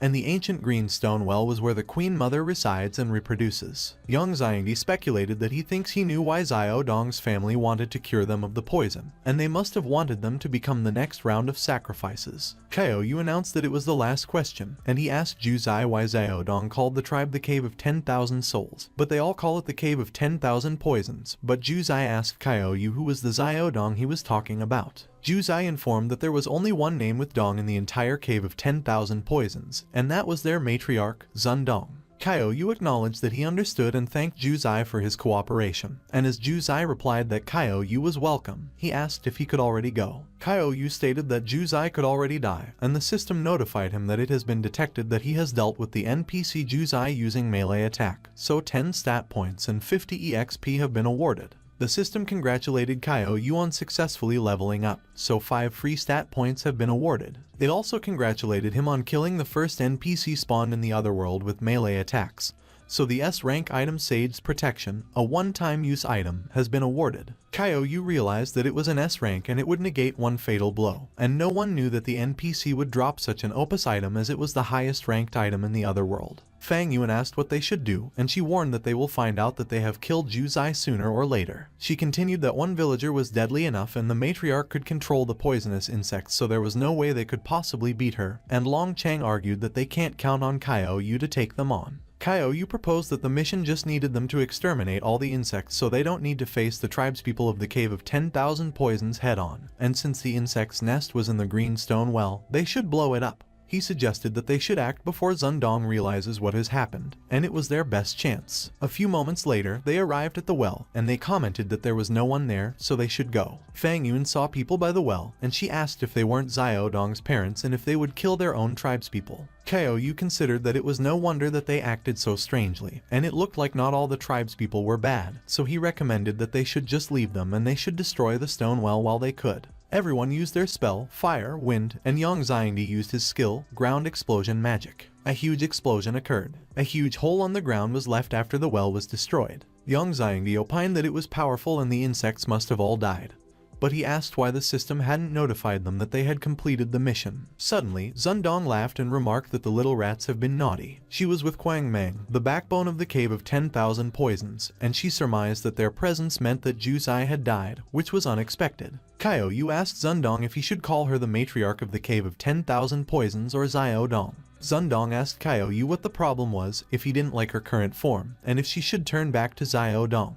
She transformed back to being Xiao Dong, and she asked Kaio Yu which one he prefers. Zun Dong lamented that it was a pity because she wanted to spare Kaio Yu and carry on her bloodline with him, but he had killed so many insects that if she didn't sacrifice him, the Queen Mother would be very angry. Kaio Yu asked Zun Dong why she would kill her own tribespeople and if they weren't her parents, but Zun Dong just laughed and asked what does it matter. Zun Dong retorted that they were just two useless, disobedient pieces of trash. Kaio Yu was enraged when he heard Zun Dong ask him what it matters. Zun Dong asked Kaio Yu if he was angry, and she replied that he shouldn't be. She remarked that Kaio Yu will see them soon anyway. Zun Dong released a swarm of insects from her mouth. The swarm of insects quickly surrounded Kaio Yu. Fang Yuan called Kaio Yu and announced that they would help him, but she was interrupted when she was about to use her skill. Quang Mang attacked them from behind and he sent Long Chang flying. Quang Mang was a level 10 normal NPC with his insect bite status activated, and he stated that they shouldn't interrupt the matriarch and he was the one they should be fighting. On the other hand, Kaio Yu constantly lost HP, and he cursed in his mind as he realized that there were too many insects, and if they kept fighting, it would be a suicide mission. Kaio Yu believed that if he could increase his agility and defense to 166 like his strength, he would be able to make it through with ease,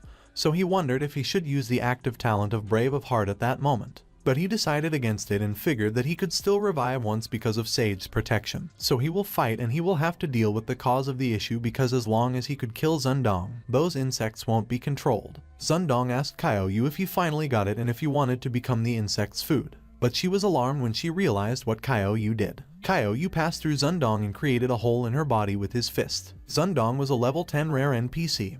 And as she activated her insect bite status, she exclaimed that Kaio Yu was an ungrateful brat and asked him if he couldn't just let the insects eat him. Kaio Yu wondered why Zun Dong was a rare NPC, even though her states are less than Ju Zai's, and he considered that it made no sense, so Zun Dong must be mad. Zundong's agility increased by 80, and she complained that Kaio Yu made a hole in her little stomach and it would be bad if he damaged it. Kaio Yu was alarmed. Zundong attacked Kaio Yu and demanded that he should die. She dug her hand into Kaio Yu's chest. Kaio Yu cursed in his mind, and as he wondered if agility could be increased in a split second, he recognized that he didn't have time to react. Zundong taunted that Kaio Yu should relax because once he is dead, she will skin him and keep it as a souvenir and it will look great. Yang Xiangdi called Kaio Yu's name. Huang Meng suddenly attacked Yang Xiangdi, but Yang Xiangdi was able to dodge it. Huang Meng, who still has 312 HP left, scoffed.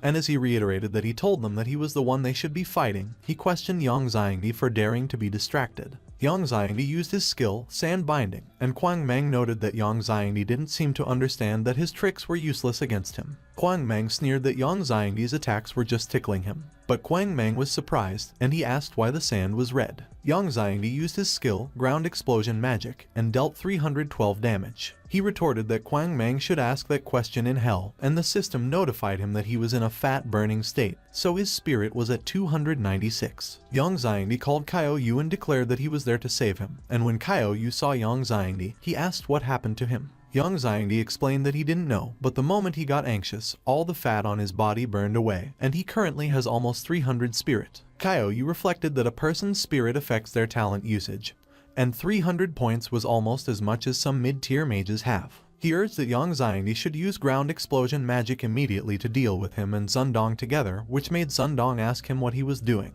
and she protested that he should let go. Yang Xiangdi asked Kaio Yu what he was saying and warned that he would die. Kaio Yu insisted that Yang Xiangdi should trust him, and he should be talking less and doing more. Yang Xiangdi used his skill, Ground Explosion Magic. Zundong pleaded that Kaio Yu should let her go because she doesn't want to die with him, but Kaio Yu scoffed and countered that it was too late. A huge explosion occurred. Yang Xiangdi and Fang Yuan got worried for Kaio Yu. The system notified Kaio Yu that lethal damage has been detected, so the Sage's protection has been activated and that instance of damage has been negated. And it also detected Kaio Yu's courage in the face of death, so the rank passive talent, Strong Contact, has been awarded. Kaio Yu was amused that there was such a good thing, and as he surmised that it looked like the system really doesn't want him to die, he asked if that meant that he gets 1660 more HP if he has 166 strength, and he calculated that he already got nearly 1800 HP at the moment, so he shouldn't have to worry about being killed in one hit by a boss. Yang Xiangdi suddenly asked Kaio Yu how he did not kill him when he got 300 spirit, and Kaio Yu asked Yang Xiangdi if he was sad and who claimed he couldn't revive if he died. Kaio Yu asked Yang Xiangdi if Zundong dropped anything after he killed her, but Yang Xiangdi mentioned that he didn't get a notification that he killed Zundong, so he thinks she was still alive. Zundong suddenly groaned that the two of them were a real pain. She congratulated them and proclaimed that they would soon admire her true beauty. Zundong laughed, and she transformed into a level 15 unknown creature. Kaio Yu asked if it was Zundong's true form and noted that she was super strong at the moment, so Yang Xiangdi should hurry and cast Ground Explosion Magic on her again. But Yang Xiangdi admitted that he couldn't because his spirit was back to 48 points as the increase in spirit from burning his fat seemed to be temporary. Suddenly, the system warned them that the boss of the Cave of 10,000 Poisons had been strengthened by an unknown power, and its difficulty far exceeded what new players could handle, so it requested that the players leave the world immediately. When Kaio Yu saw the request to leave, he asked about their custom world, and as Yang Xiangdi suggested that they should run because escaping from the monster was good enough, he asked Kaio Yu why he was still thinking about the mission. The system notified them that it has been calculated that the players have not defeated the boss, the Queen Mother of the Cave of 10,000 Poisons, so it requested that they leave and restart the custom world. But Kaio Yu argued that it was a joke because Jai Pingyang specially told him to pass the custom world, so no matter what Zundong was made of, she would die that day. Zundong boasted that it was very good because there was no way for disgusting humans to injure her body, so she would skin Kaio Yu alive. The two of them exchanged blows, and Zundong dealt 124 damage while Kaio Yu dealt 196. Kaio Yu bombarded Zundong with attacks and dealt 196 damage with each attack, while Zundong did the same and dealt 124 damage with each attack. Zundong wondered what exactly the brat Kaio Yu was and why he hadn't died. She mused that Kaio Yu was only level 8, but he might do more damage than her, so she wondered which of them was the boss. How much strength does Kaio Yu have, and how a mage has that much strength? Suddenly, Zundong interjected that Kaio Yu should wait and asked him if Bai Zi sent him. She supposed that it must be because only Bai Zi could create a monster like Kaio Yu, as he was the one who made her after all. But Kaio Yu responded that it was Bai Zi, Hai Zi whatever, and that he was called Kaio Yu. He swung his staff and dealt 213 damage when he hit Zundong.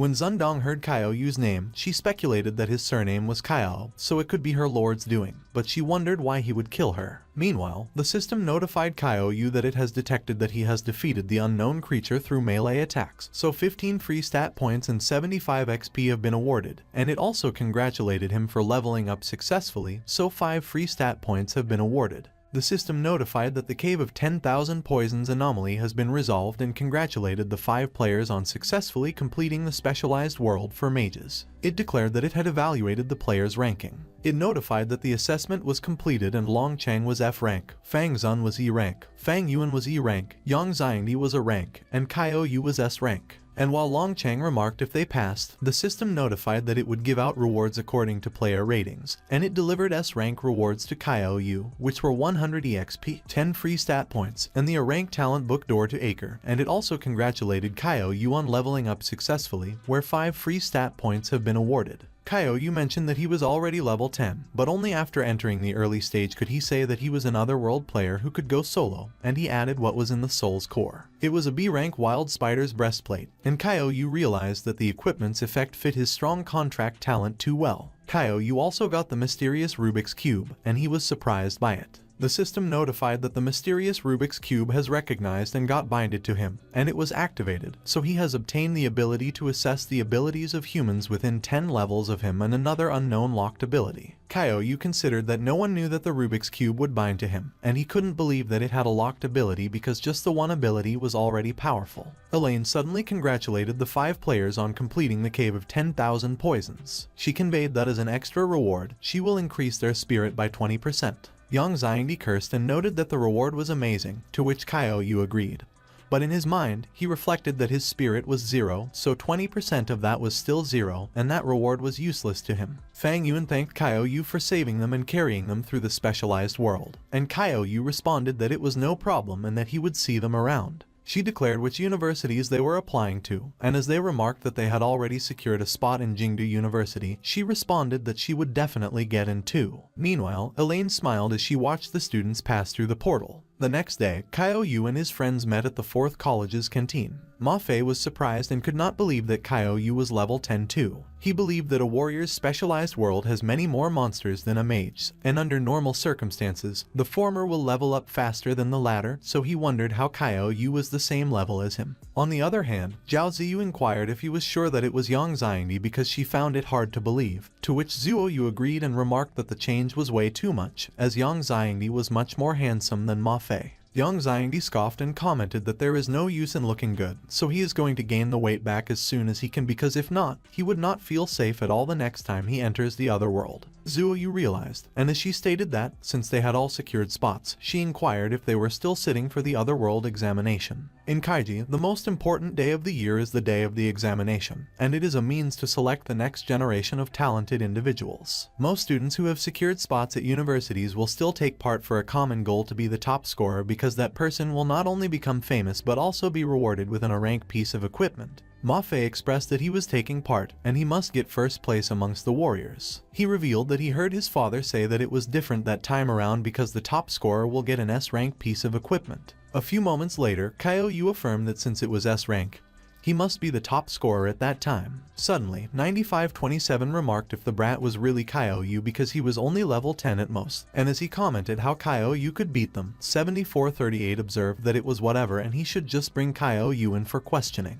The 2 assassins quickly moved towards Kaio Yu. As soon as they landed in front of Kaio Yu and blocked his way, Kaio Yu's ability to detect character attributes was activated. Kaio Yu wondered who they were, and he inquired how he could help them. 7438 inquired if he was Kaio Yu, the mage who killed Zundong of the Cave of 10,000 Poisons. Kaio Yu wondered if they were there because of a world boss, if they could be the Baizi Zundong mentioned, and if Baizi wasn't a person but an organization, and he supposed that he got too carried away when he should have interrogated Zundong.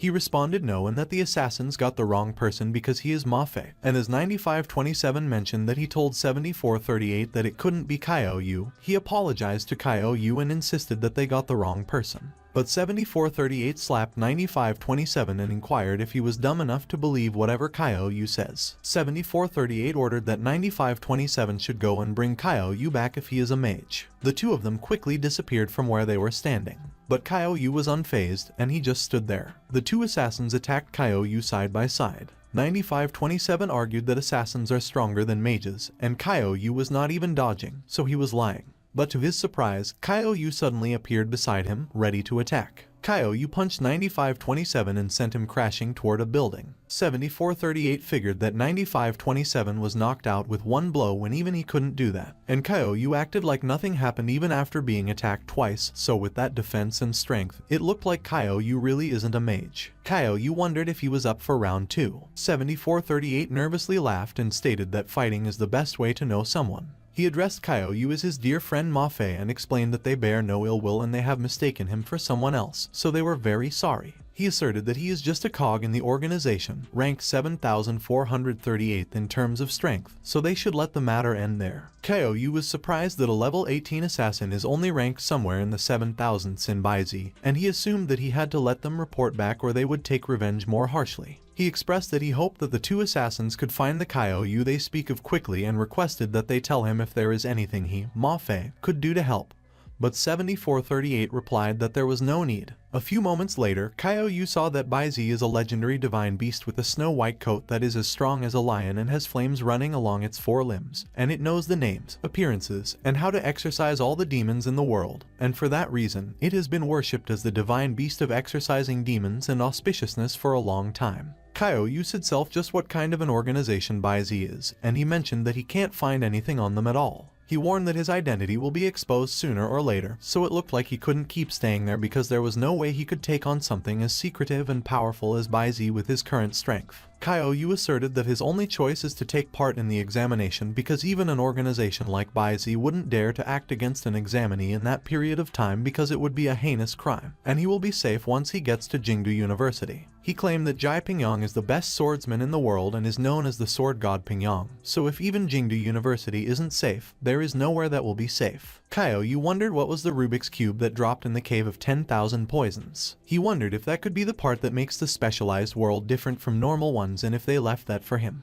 But Kyo-yu queried how they would know that he would pass that world, how they could leave something behind in it, and with Sun Dong, Baozi, his mother and father, he didn't know what was going on. At the rooftop of a building, 9527 and 7438 were reporting to their leader. The leader remarked if they found out what happened with Sun Dong's death, and 7438 responded that their information was wrong because Kyo-yu wasn't a mage, as he was very strong, and he injured 9527. She declared that they were useless. The leader noted that it was whatever and that they would put Sun Dong's death aside for the meantime because organizing their actions in Sioux City is what's most important at the moment, to which 7438 affirmed yes. Several days later, at the 4th College Principal's office, Zhu Jinlong indicated that Kyo-yu should speak on how he could help him, and Kyo-yu explained that it was not a big deal as he just wanted him to take a look at the Rubik's Cube. Kyo-yu shared that he found it in a specialized world, and it seemed to have been sealed, and he inquired if there was a way to open it. Zhu Jinlong clarified that if it had been sealed and Kyo-yu didn't have the password, they could only use the key to all locks to open it. He pointed out that the seal on the cube is not strong, so the key to all locks will be able to remove the seal without damaging the contents. Kyo-yu uttered where he could find the key to all locks, and Zhu Jinlong commented that it was at the E-rank world Kingdom of Machines. But Kyo-yu should be careful because it is an open world, so there might be some players trying to sabotage him. A few moments later, Kyo-yu went to the human area of the Kingdom of Machines, the City of Machines. Kyo-yu wondered if it was the open world, Kingdom of Machines, and considered that Zhu Jinlong indicated that there was once a huge war between humans and machines there because the latter gained sentience. He reflected that in the end, the two signed a peace treaty, and the area the machines lived in became known as the Kingdom of Machines, so he wondered if it was the human area, the City of Machines. Kyo-yu mused that Zhu Jinlong stated that to get the key to all locks, he had to get a hidden mission from the city's landlord Hua Jun, but he wondered how he would get to meet him. Meanwhile, Hua Jun was mumbling about MC2 equals HV and remarked that because the real-life experiment wasn't moving at the true speed of life, he wondered what would happen if the two had the same effect, but he muttered no. Suddenly, Hua Jun bumped into a huge muscular man and fell on the ground. Hua Jun apologized to the man,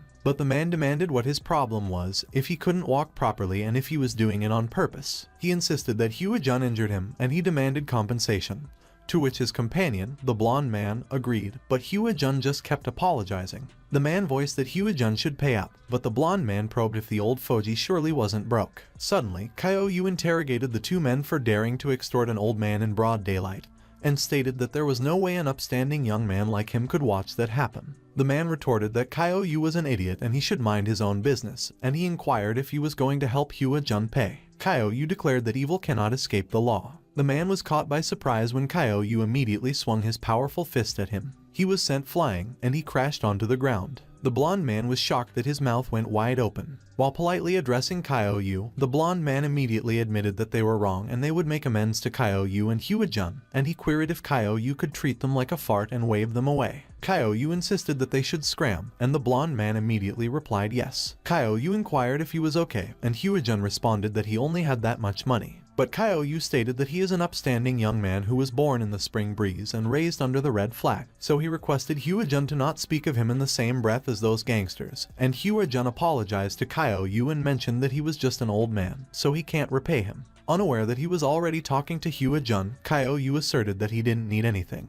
But he inquired if he could tell him how to find the landlord of the machines. Hua-jun inquired if he was looking for the landlord, and Kyo-yu replied yes because he needed a piece of equipment called the key to all locks, and only Hua-jun had it. Hua-jun acknowledged that Kyo-yu was lucky because he couldn't help much in other areas, but he could help him meet the landlord, and as Kyo-yu queried if it was real, he thanked Hua-jun so much. Hua-jun conveyed that they should go, but he should warn Kyo-yu that it won't be that easy to get equipment from the landlord. Kyo-yu remarked that Hua-jun didn't know his power because he only used 1% of his power earlier. On the other hand, the blonde man wondered if he thinks the landlord has found who he was looking for yet, and the man replied that he doesn't know. But the man observed that Kyo-yu was the strongest player that he had ever met. Meanwhile, Mon called Blitz and insisted that Hua-jun is holding an academic seminar the next day again, and he doesn't care how he does it, but he must bring Hua-jun to him. Blitz acknowledged yes. On the other hand, Hua-jun mentioned that the landlord that Kyo-yu was looking for is inside the building, and Kyo-yu thanked him. Kyo-yu wondered if it was Hua-jun's mansion and how the old man he just saved could move freely through here. He was about to talk to Hua-jun, but he indicated where he went. Kyo-yu remarked whatever and that he will find the landlord and get the key to all locks first. He opened the door, and at the end of the room were Hua-jun and his two guards. Kyo-yu immediately recognized Hua-jun and the two men from earlier. Hua-jun confirmed that Kyo-yu was right and that he is the landlord of the City of Machines. He explained that those two are his strongest bodyguards in the city, and as Kyo-yu was about to ask him a question, he cut him off. Hua-jun stated if he was wondering why he would put on such a show and clarified that it was because he wanted to find someone strong enough, far stronger than his bodyguards. He revealed that the person he was looking for was Kyo-yu. Hua-jun inquired if he wanted the key to all locks and mentioned that as long as he helped him with something, he would give it to him. The system notified that a hidden mission had been issued. Hua-jun explained that he will hold an academic seminar the next day to publicize his research on machines and organic life, and the robots in the kingdom that wanted to steal his research won't let that chance slip by. Kyo-yu acknowledged that he got it that Hua-jun wanted him to protect him, but Hua-jun interjected no. Hua-jun stressed that he wanted Kyo-yu to defeat the Queen of the Kingdom of Machines and destroy her mechanical heart. The system notified that his mission was to defeat Mond, the Queen of the Kingdom of Machines, and destroy the mechanical heart Marta to obtain the key to all locks. Kyo-yu concluded that they were just some robots, so it was no problem, and he would accept the mission. The next day, in the hall where the academic seminar is being held, Hua-jun addressed everyone and declared that they live in a society where technology is rapidly advancing. Hua-jun observed that Mother Nature provides for humans, and humans uncover her secrets, and up until that point, the complexity of computers and man-made systems has been comparable to that of true life. He inquired just how much of true life could be digitalized and stated that AI was created to unravel that mystery, but they wouldn't consider an AI that has passed the Turing test to be a new life. Hua-jun noted that similarly, those robots in the kingdom of robots might be sentient, but they cannot procreate in the traditional sense. He inquired how a robot could truly grow. On the other hand, Kyo-yu felt that he didn't understand a thing and wondered why those robots weren't there yet. Suddenly, Kyo-yu noticed that a crack was starting to form at the ceiling of the hall. Blitz shattered and created a hole in the ceiling after he pierced through it in order to enter the hall. He proclaimed that flesh and blood is weak, but machinery is eternal, so Hua-jun should cast aside his pathetic human shell and embrace machinery instead. When the seminar attendees remarked that it was a robot and called security, the security officers, Kyo-yu and Hua-jun's bodyguards, immediately responded and surrounded Blitz. Hua-jun's blonde guard stated that Blitz should scram because it wasn't a place for the likes of him. But Blitz didn't respond, and he just disappeared from where he stood instead. He suddenly appeared in front of the blonde bodyguard, and he punched him in the stomach so hard that he made him cough up blood. Blitz moved so fast that the other bodyguard and the security officers just froze and were unable to react. He laughed and declared that they were foolish humans. Watching Blitz, Kyo-yu noted that it was such a disrespectful sight. Hyo-jung called Kyo-yu and mentioned that they are there for him, so at that time, he will go to the Kingdom of Machines with them. He claimed that he bet everything on Kyo-yu, and Kyo-yu acknowledged that he knows. Meanwhile, Blitz laughed, and as he commented if they could see him, he added that it was the power of the machine and he had the strongest physique. Suddenly, Mond appeared and called Hyo-jun. She urged that Hyo-jun should come with her. Hyo-jun requested that Mond should tell her people to stop, and he will come with her. But Mond responded that if Hyo-jun had been obedient earlier, things would have been easier. She called Blitz, but Blitz insisted that Mond should take Hyo-jun first because he will play for a bit. Without looking back for Blitz, Mond quickly flew out of the hall through the hole in the ceiling, and she carried Hyo-jun with her. Kyo-yu decided to step forward and called Blitz's attention. He inquired if he was the one that bragged that he had the strongest physique. Blitz proclaimed that they were ants that don't get the beauty and power of mechanical transformation at all, but Kyo-yu just wondered if he was done and affirmed that he would attack first. Blitz did not listen to Kyo-yu, and he retorted if he didn't want to join the glorious mechanic evolution, if he didn't want to have the most perfect body and have strong skills, but he was cut off. Kyo-yu did not make Blitz finish his speech as he immediately swung his fist at him and hit him on the stomach. Blitz was taken aback by what Kyo-yu did. Kyo-yu apologized to Blitz and expressed that he presumed he already had the things he was offering. Blitz exclaimed that it was impossible and questioned how a mere human was able to punch through his biochemical physique. He marveled how on earth he did it, and Kyo-yu replied that he simply raised his hand and punched him. That was all. Blitz asked how a mortal physique could be as strong as a mechanical one, and Kyo-yu revealed that he actually possesses the ancient holy physique of the human race. Kyo-yu observed that it was good, and Blitz demanded what he was doing.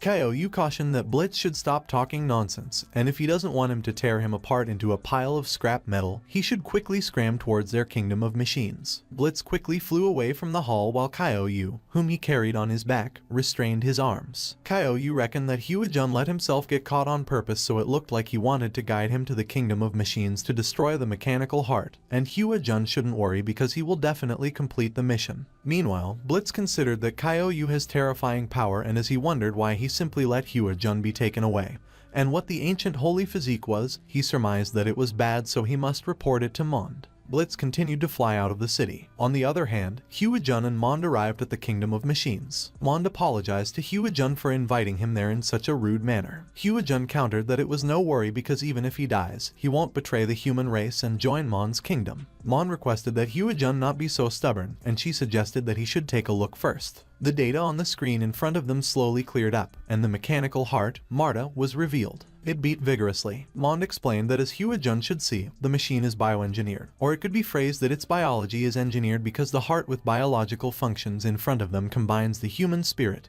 and the power of the machine, so it was no longer right to call it a robot. She asserted that she prefers to call that ascension because the flesh is weak and the machine is elevated, so Hyo-jun should join their glorious evolution. But Hyo-jun scoffed and interjected that as a human being, Mond voluntarily joined the robots and worked as their dog, and for a human like her, it is not an exaggeration to call her a traitor. Mond questioned what he was saying. She ordered that Hyo-jun should look again. The people falling from the ceiling screamed and begged for help while they shouted what kind of monster Marta was. They continued to ask for help while Marta extended its tentacle-like chains to gather the people. Marta devoured the people, and blood spurted all over the place. At the same time, on the other side, Kyo-yu dismembered Blitz, and he faced an army of robots. The robots reported that an intruder was detected and found. Kyo-yu plowed through the robots, and for each robot he destroyed, the system would notify him that it had detected that he had defeated a low-level robot via melee attacks, so a free stat point had been awarded and 3 EXP. He reflected that he didn't expect that killing robots would also give free stat points. Kyo-yu voiced that all of those robots are done. On the other hand, back at the laboratory, Hyo-jun indicated that Mond was simply a monster, but Mond stressed that Hyo-jun's anger won't solve a thing. She disclosed that the mechanical heart was called Marta, and it was actually a failure because their original idea was to let the robot grow organically, and the result was as Hyo-jun could see. Mond admitted that they accidentally created that life-devouring monster, and its appetite kept getting bigger because at the beginning, it used to eat only one, it increased to 5 people, and currently, even she doesn't know its limit. She contended that they vowed to come there to solve Marta's problem. But of course, Hyojun could also choose to turn a blind eye to that, and the price will be the fresh humans that die every day in Marta's mouth. Hyojun realized that he counted on Kyo-yu. Suddenly, one of Mon's people reported that there was bad news. He informed that a human who possesses the ancient holy physique has infiltrated their kingdom. Mon was intrigued, and she queried if it was the ancient holy physique that was mentioned by Blitz's message earlier. But before the man could answer Mon, Kyo-yu's huge axe crashed through the wall and created a hole in it. Kyo-yu yelled that he was there. Hyojun assumed that Kyo-yu was finally there. Mon inquired if Kyo-yu was the human with the ancient holy physique that Blitz was referring to. She welcomed Kyo-yu to the Kingdom of Machines and mentioned that Blitz was one of the top warriors of her Kingdom of Machines. Mon admitted that she didn't expect Blitz to be defeated by Kyo-yu. Kyo-yu queried Mon if it was embarrassing to be defeated by the one with the ancient holy physique and whether she wanted to avenge Blitz. Two soldiers quickly charged towards Kyo-yu. Kyo-yu considered it was good and that they should come and give him some free stats again.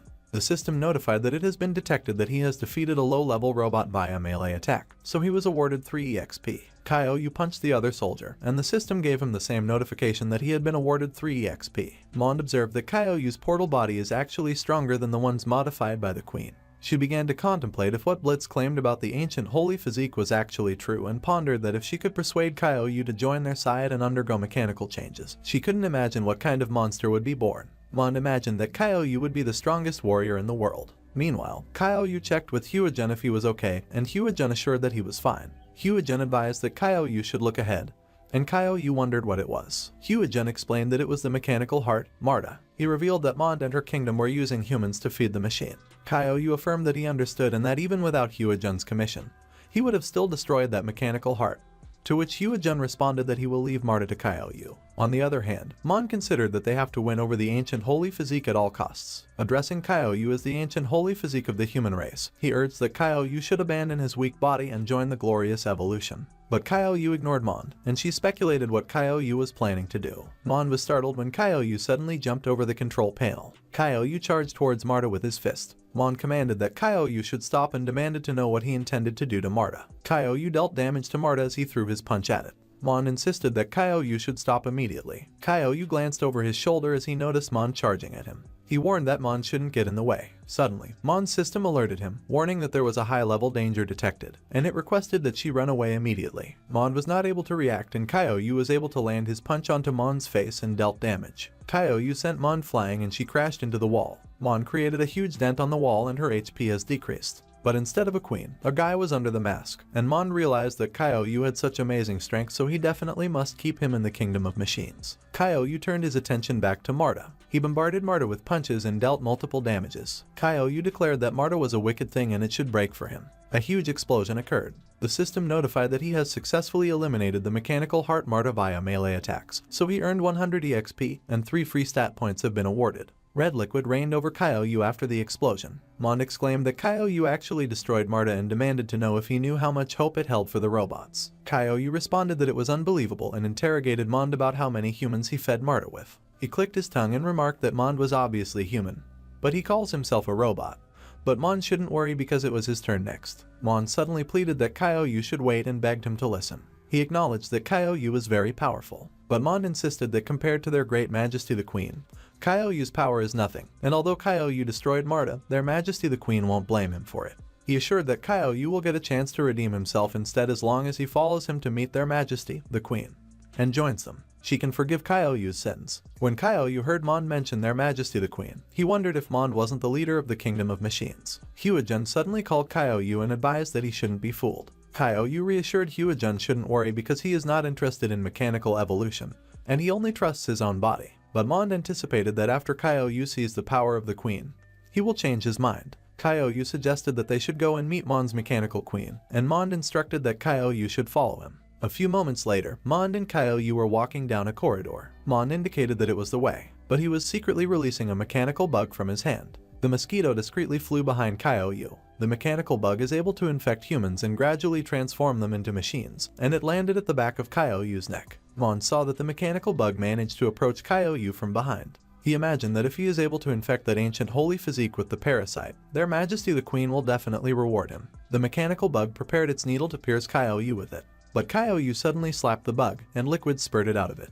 He declared that Mon was the culprit. Mon was surprised by Kyo-yu's fast response. He was not able to dodge Kyoryu's punch and received damage from it. Mon skidded on the floor as he got pushed back by the power of Kyoryu's punch. Kyoryu considered that it was a level 15 NPC and Mon was tough to deal with. Mon cursed that Kyoryu was a bastard and inquired if he didn't want to see their majesty, the queen. Kyoryu replied that Mon attacked him, and if he is correct, the queen Mon mentioned is nearby. He continued that if that was the case, he didn't need Mon to lead the way. Mon warned that if Kyoryu refuses a toast, he will be forced to drink a forfeit, and if he has to break Kyoryu's limbs and get him to their majesty the queen, it would still be the same. He assured that their majesty the queen will create a new mechanical body for Kyoryu anyway. Mon used his skill, Mechanical Fist. Kyoryu managed to block Mon's attack with his fist and dealt a critical hit. Addressing Mon as his little brother, Kyoryu queried Mon if he hadn't gotten enough yet. Mon contemplated if it was the power of the ancient holy physique and assumed that his full-on attack was easily blocked. Kyoryu remarked that he forgot that a pile of scrap metal didn't need to eat. He gave Mon a headbutt. Mon shouted that Kyoryu should stop and he should let go while cursing in his mind as he realized that he couldn't move. But Kyoryu ignored him and pulled his head again for another headbutt. Mon's face cracked as he took a direct hit from Kyoryu's headbutt. He was sent flying by the power of Kyoryu's attack, and he crashed against the wall. Mon's mechanical body under his skin was revealed. With a quarter of his HP left, Mon conceded that he had to admit that he underestimated Kyoryu. Mon affirmed that at that time, he will show Kyoryu enough respect. Kyoryu speculated if it was Mon's true form and considered that it was so ugly that even if he were to be killed, he wouldn't choose to turn into a machine. Mon used his skill, Mechanical Lord Fist. Kyoryu stated that it was time to get more serious then, and he used his skill, Ordinary First Fist. He dealt a critical hit as he attacked Mon. Kyoryu exclaimed that it was dangerous while the system notified that he had defeated NPC Mon via melee attacks, so 15 free stat points and 75 EXP have been awarded. The system also congratulated Kyoryu for successfully leveling up, so 10 free stats have been rewarded, and he also became an early stage mage. He was surprised when he saw that he had become an early stage mage. The system congratulated Kyoryu for completing the hidden mission and obtaining the key to all locks, to which Kyoryu remarked that the mission of the City Lord was finally completed and he got the key to all the locks. Kyoryu stated that it was time to meet the Queen of Machines because maybe she will give him some high-quality equipment. A few moments later, the building security notified that it was the wrong code. Kyoryu wondered why there was a code and complained that if he had known earlier, he wouldn't have killed Mond. He pondered where he could find someone to inquire for the code. Meanwhile, the Queen of Machines inside the room could hear the building security notification about the wrong code. The Queen wondered if it was a human and why they would come to her place if they had completed the mission by killing Mond according to previous runs. Kyoryu suddenly smashed the door into pieces. He confirmed that the old method still works. Kyoryu assumed that the Queen of Machines was a human girl and speculated if there were humans imprisoned there by Mond. He greeted the Queen as a little sister and inquired her why she was there. The Queen observed that Kyoryu was different, and he was so strange. Kyoryu questioned the Queen if she could speak and requested if he could have her name. The Queen introduced herself and explained that she is the Queen of the Kingdom of Machines. Kyoryu reflected if the girl indicated that she is the Queen of the Kingdom of Machines. The system panel showed Kyoryu that the NPC was the level 48 Queen of Machines with unknown strength, defense, and agility. Kyoryu was surprised when he saw that the Queen's HP was 100,000. He pondered that an NPC with 10,000 HP could go to an A-rank world and become a boss, so he wondered how strong the Queen was. Kyoryu addressed the Queen of Machine politely and explained that he is her subordinate that has taken a wrong turn, and he offers his deepest apologies so he will take his leave immediately. But the Queen released her mechanical tentacles and directed them at Kyoryu. Kyoryu was alarmed when those mechanical tentacles wrapped around his body and restrained him. The Queen pulled Kyoryu closer to her. While Kyoryu assumed that the Queen was strong and he couldn't move at all, the Queen reassured that Kyoryu should not fear because she will not hurt him. The Queen started retrieving information from Kyoryu's head. She considered that it was what the outside world looks like. The Queen revealed that she knew all along that their world isn't real. She admitted that she knew that their world is a virtual world, one of countless others, and soon after, the world will reset and everything will go back to how it was before. But the Queen explained that there is a bug in their virtual world. She continued that as long as she remains in that room, she could escape the world's resetting, and she doesn't remember how many times it has happened. She mentioned that after countless resets, only Kyoryu appeared before her, so she wouldn't let that chance go so easily. Kyoryu queried the Queen if she saw through his memories, and the Queen denied it. She clarified that it was an exchange and she exchanged hers with Kyoryu's. Kyoryu realized that he understood and that it was no wonder the Queen had such a high level in stats even as a boss in a D-rank world. He inquired of the Queen if she wanted to leave, and the Queen confirmed yes. Kyoryu remarked that the Queen might as well kill him because he is only a level 11 nobody, and there is no way he could go against the rules of that world. The Queen responded that there was no need to go against the rules. She dug her hand into her chest. Kyoryu questioned the Queen about what she was doing. The Queen proposed that they could use the rules of the other world Kyoryu spoke of. The system notified that the heart of the Queen of the Kingdom of Machines is an S-rank item, a mechanical creation that is alive. The queen urged that Kaiou should take it because as long as he carries it with him, it will grow into another her, and times could be taken away by players. She continued that once the heart grows, she will have a clone that could experience the outside world. But Kaiou doubted her if she wasn't worried that he will go back on his word and stated that she can't control what he does outside of the other world. The queen disagreed because she didn't find a single instance of Kaiou breaking a promise in his memories, and she just wanted to see for herself what the outside world is like. Kaiou considered that an NPC gained consciousness and even tried escaping the world that created her. The queen prompted Kaiou if he had made his decision, and Kaiou wondered if he had a choice. She thanked Kaiou and permitted that he may leave already. The system congratulated Kaiou on passing the world the Kingdom of Machines with an A rank rating. It distributed the A rank rewards to Kaiou, 50 EXP, 5 free stat points, the B rank talent book Finalizing Magic, and the C rank mechanical tool Knuckle Dusters. When Kaiou saw that the Knuckle Dusters could increase critical hit rate, he remarked that the plaything was not bad and that it was time to get Zhu Jinlong to open up the Rubik's Cube. A few moments later, Kaiou was teleported back to Zhu Jinlong's office. As he called for Zhu Jinlong, he wondered why nobody was there. Kaiou muttered that it was whatever and he would use the key to all locks to open the Rubik's Cube. He inserted the key to all locks into the Rubik's Cube he had. The Rubik's Cube opened. Kaiou got the green dragon crescent blade, an evolved weapon.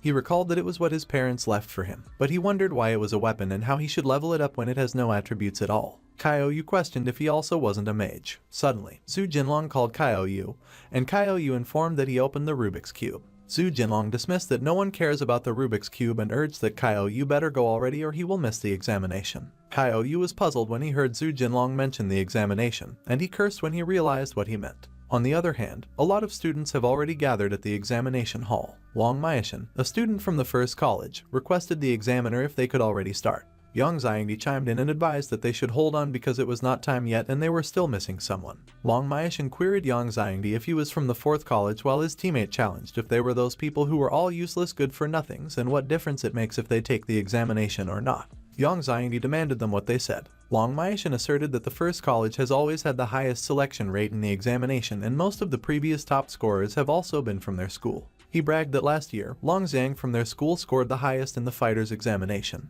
He questioned Yang Xiangdi if he got it and insisted that that year won't be different because the top scorer will still be from the first college, while his teammate ridiculed why nobody's from the fourth college would even bother coming and suggested that they should just go home.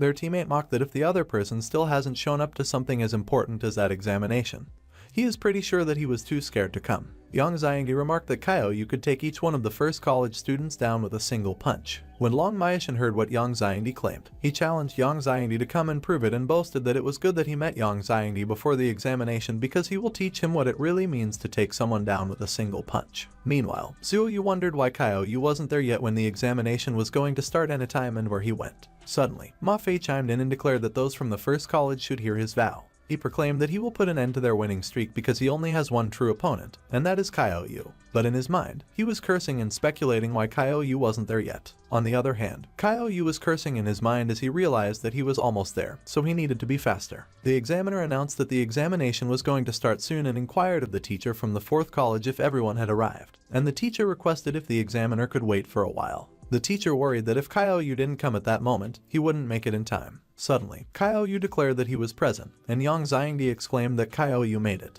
Kaiou confirmed that he was finally there and their father had returned. Meanwhile, Long Maishan demanded if Kaiou, who was a nobody, kept them waiting for that long, and his teammate complained that it was a waste of time. Zhu assured that Kaiou wasn't late and wondered why they were all in such a rush. Long Maishan retorted that they were in a rush to put them, the noobs, in their place and get first place in the examination. Kaiou mocked which hole those idiots crawled out from, and Yang Xiangdi responded that they were from the first college. Long Maishan snapped that Kaiou was a brat, and as he demanded what Kaiou murmured, he warned that Kaiou better hope he doesn't see him in the arena later, and his teammate advised that Long Maishan shouldn't waste his breath because their opponent is from the fourth college. Kaiou noted that no one knew that people from the first college were such witches that they would look down on others, and he hoped that they would show the same bravado in the arena later because the title of first place belongs to him. Long Maishan snapped that Kaiou was begging for it. Suddenly, Gusu interrupted Long Maishan. He reminded them that their only goal is first place and they shouldn't make any trouble, and Long Maishan immediately apologized. On the other hand, Zhu commented that it was strange and wondered why the first college stopped trying to pick a fight. A few moments later, Jin Tong declared that it was time. He announced that the examination will begin. Jin Tong introduced himself as the main examiner, and he assured that he won't waste their time. He explained that the examination will use a point system, and if they win, they will gain 2 points. But if they lose, they will lose 1 point.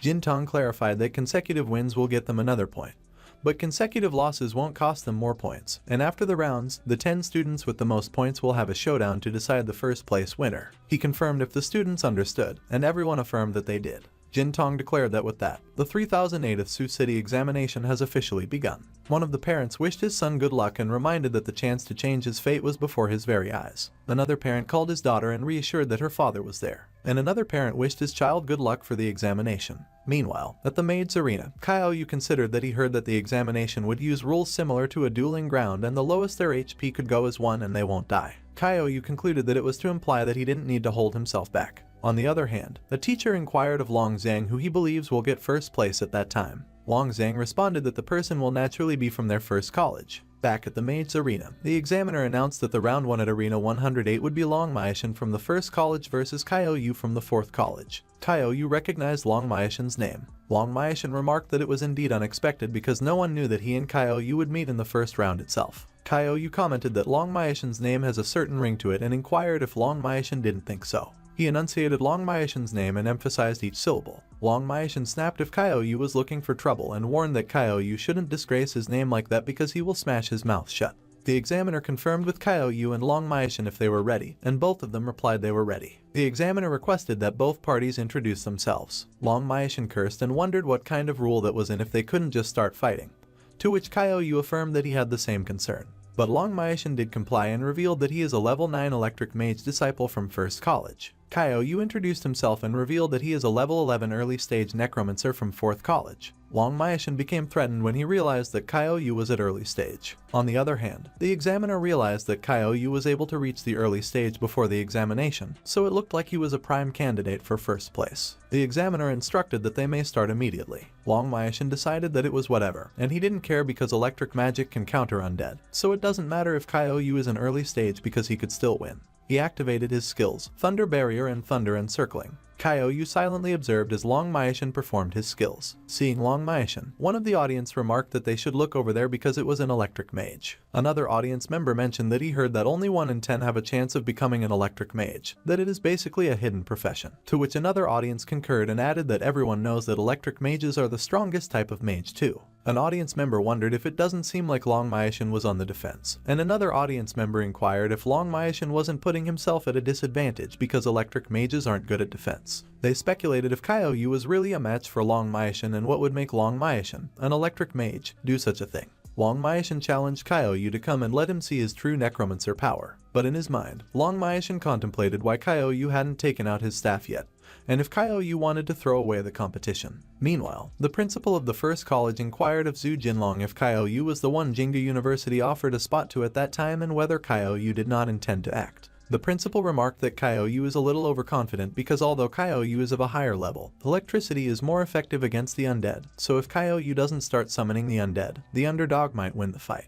Zhu Jinlong just scoffed and retorted that one does not simply predict the actions of gods while concluding that Kaiou is the anomaly who sent a teacher from Jingdu University flying with one punch. Long Zhang was amused when he overheard what Zhu Jinlong mentioned, and he challenged Kaiou to come and let him see how his necromancy matches up to an electric mage's powers. Back at the arena, Kaiou started walking towards Long Maishan. Long Maishan assumed that Kaiou was coming, but he pondered what Kaiou was doing and why he hadn't started summoning the undead. Kaiou just walked directly towards Long Maishan's Thunder Barrier and took damage. Long Maishan cursed, and as he questioned Kaiou about what kind of monster he was, he exclaimed that Kaiou was enduring his Thunder Barrier. He puzzled if necromancers weren't known for being weak and squishy and why Kaiou wasn't the same. One of the audience wondered what was happening. Another queried if it was really a fight between mages and whether there shouldn't be an exchange of spells. And another speculated if Kaiou was just reckless. Meanwhile, Kaiou remarked that it was great. He equipped the knuckle duster he just received earlier. Kaiou declared that he will test his new toy on Long Maishan. Long Maishan yelled that Kaiou should wait and demanded to know what he was doing.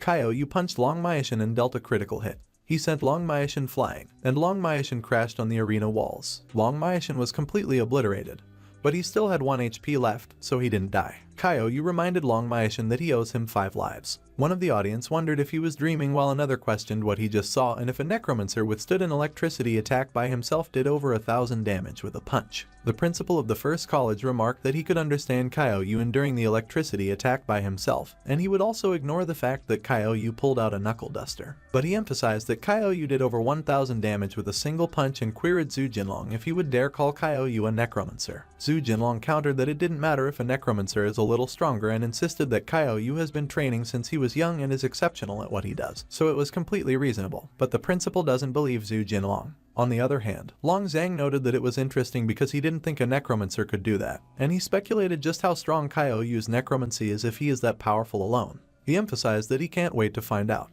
Meanwhile, one of the students called Gusu. The student reported that Long Maishan has been defeated and someone from the 4th college knocked Long Maishan out with a punch. Gusu acknowledged that he knows and Kyo-yu is strong, so they should give him a little trouble for the time being. He insisted that the winner must belong to the 1st college at that time. On the other hand, one of the audience speculated if a physical fighter must have snuck into the mage's examination hall, while another exclaimed that tanking an electrical attack from an electric mage is crazy and wondered if Kyo-yu was Saitama. Back at the arena, Kyo-yu thanked everyone for their support. Suddenly, Jintong requested for Kyo-yu to take a walk with them, and Kyo-yu questioned him why. Jintong explained that Kyo-yu's actions earlier were so impressive that someone accused him of cheating, so they needed to conduct some tests. Kyo-yu inquired Jintong if they wanted to do tests because he performed too well, and which law allows that. Jintong demanded Kyo-yu to explain how he, a mage, could do that much critical hit damage, and Kyo-yu replied that he is naturally strong. Jintong commanded that they should take Kyo-yu away, as Kyo-yu insisted that he was just really strong. An audience queried why he was being taken away while another speculated if Kyo-yu could have been cheating and remarked that it was no wonder because there was no way a necromancer would do over 1,000 damage with a punch. Meanwhile, the principal of the 1st college commented that the examiner had taken away Zhu Jinlong's student, and as he queried Zhu Jinlong if Kyo-yu couldn't really have been cheating, Zhu Jinlong just laughed and responded that the principal should just wait and see. On the other hand, Ma Fei recalled that Kyo-yu was that opus even in the Nightmare Village, and as he speculated if Kyo-yu was also cheating then, Zhu reprimanded him. One of Long Maishan's teammates claimed that he called it that Kyo-yu was definitely cheating. The other teammate insisted that he would promise that when the examiners did the urine test on Kyo-yu, all they found was drugs, to which the other teammate concurred and added that once the test is over, there will be an announcement saying Kyo-yu's results were invalid because he was cheating, so they should just wait and see. Yang Xiangdi suddenly chimed in and remarked that Long Maishan's teammates should wait and see because they will be crying when Kyo-yu comes back and becomes the valedictorian. One of Long Maishan's teammates laughed and countered that Yang Xiangdi better pray Kyo-yu actually comes back first. Meanwhile, Kyo-yu was taken into the detection gate. Jintong urged Kyo-yu to come and pass that test. Kyo-yu sighed and remarked that people only ever doubt a true genius. The detection gate notified them in its usual flat tone that no anomalies were detected. Jintong remarked with impatience that Xiao Yu should run through it again. The detection gate once more declared without change that no anomalies were detected. Jintong pressed that they ought to check if the detection gate was malfunctioning, and the examiner admitted yes. They moved in to inspect the detection gate. The examiner confirmed that it was working as intended, and Jintong pressed him again, wanting to know if there were truly no issues. He wondered aloud if that kid could actually smash out over 1,000 points of critical damage barehanded, questioned if he was some kind of melee mage, and scoffed that since the birth of the other world, not a single mage like that had ever existed. The examiner inquired if they should send that candidate back to the major exam, and Jintong declared that since the data check looked clean, they should push him to a drug test to rule out banned substances, and if the test came back clear, they could return him to the major exam. Back in the arena, the second round was already underway. Gusu commented that the kid probably wouldn't be back anytime soon, and once the timer expired, he would automatically get disqualified.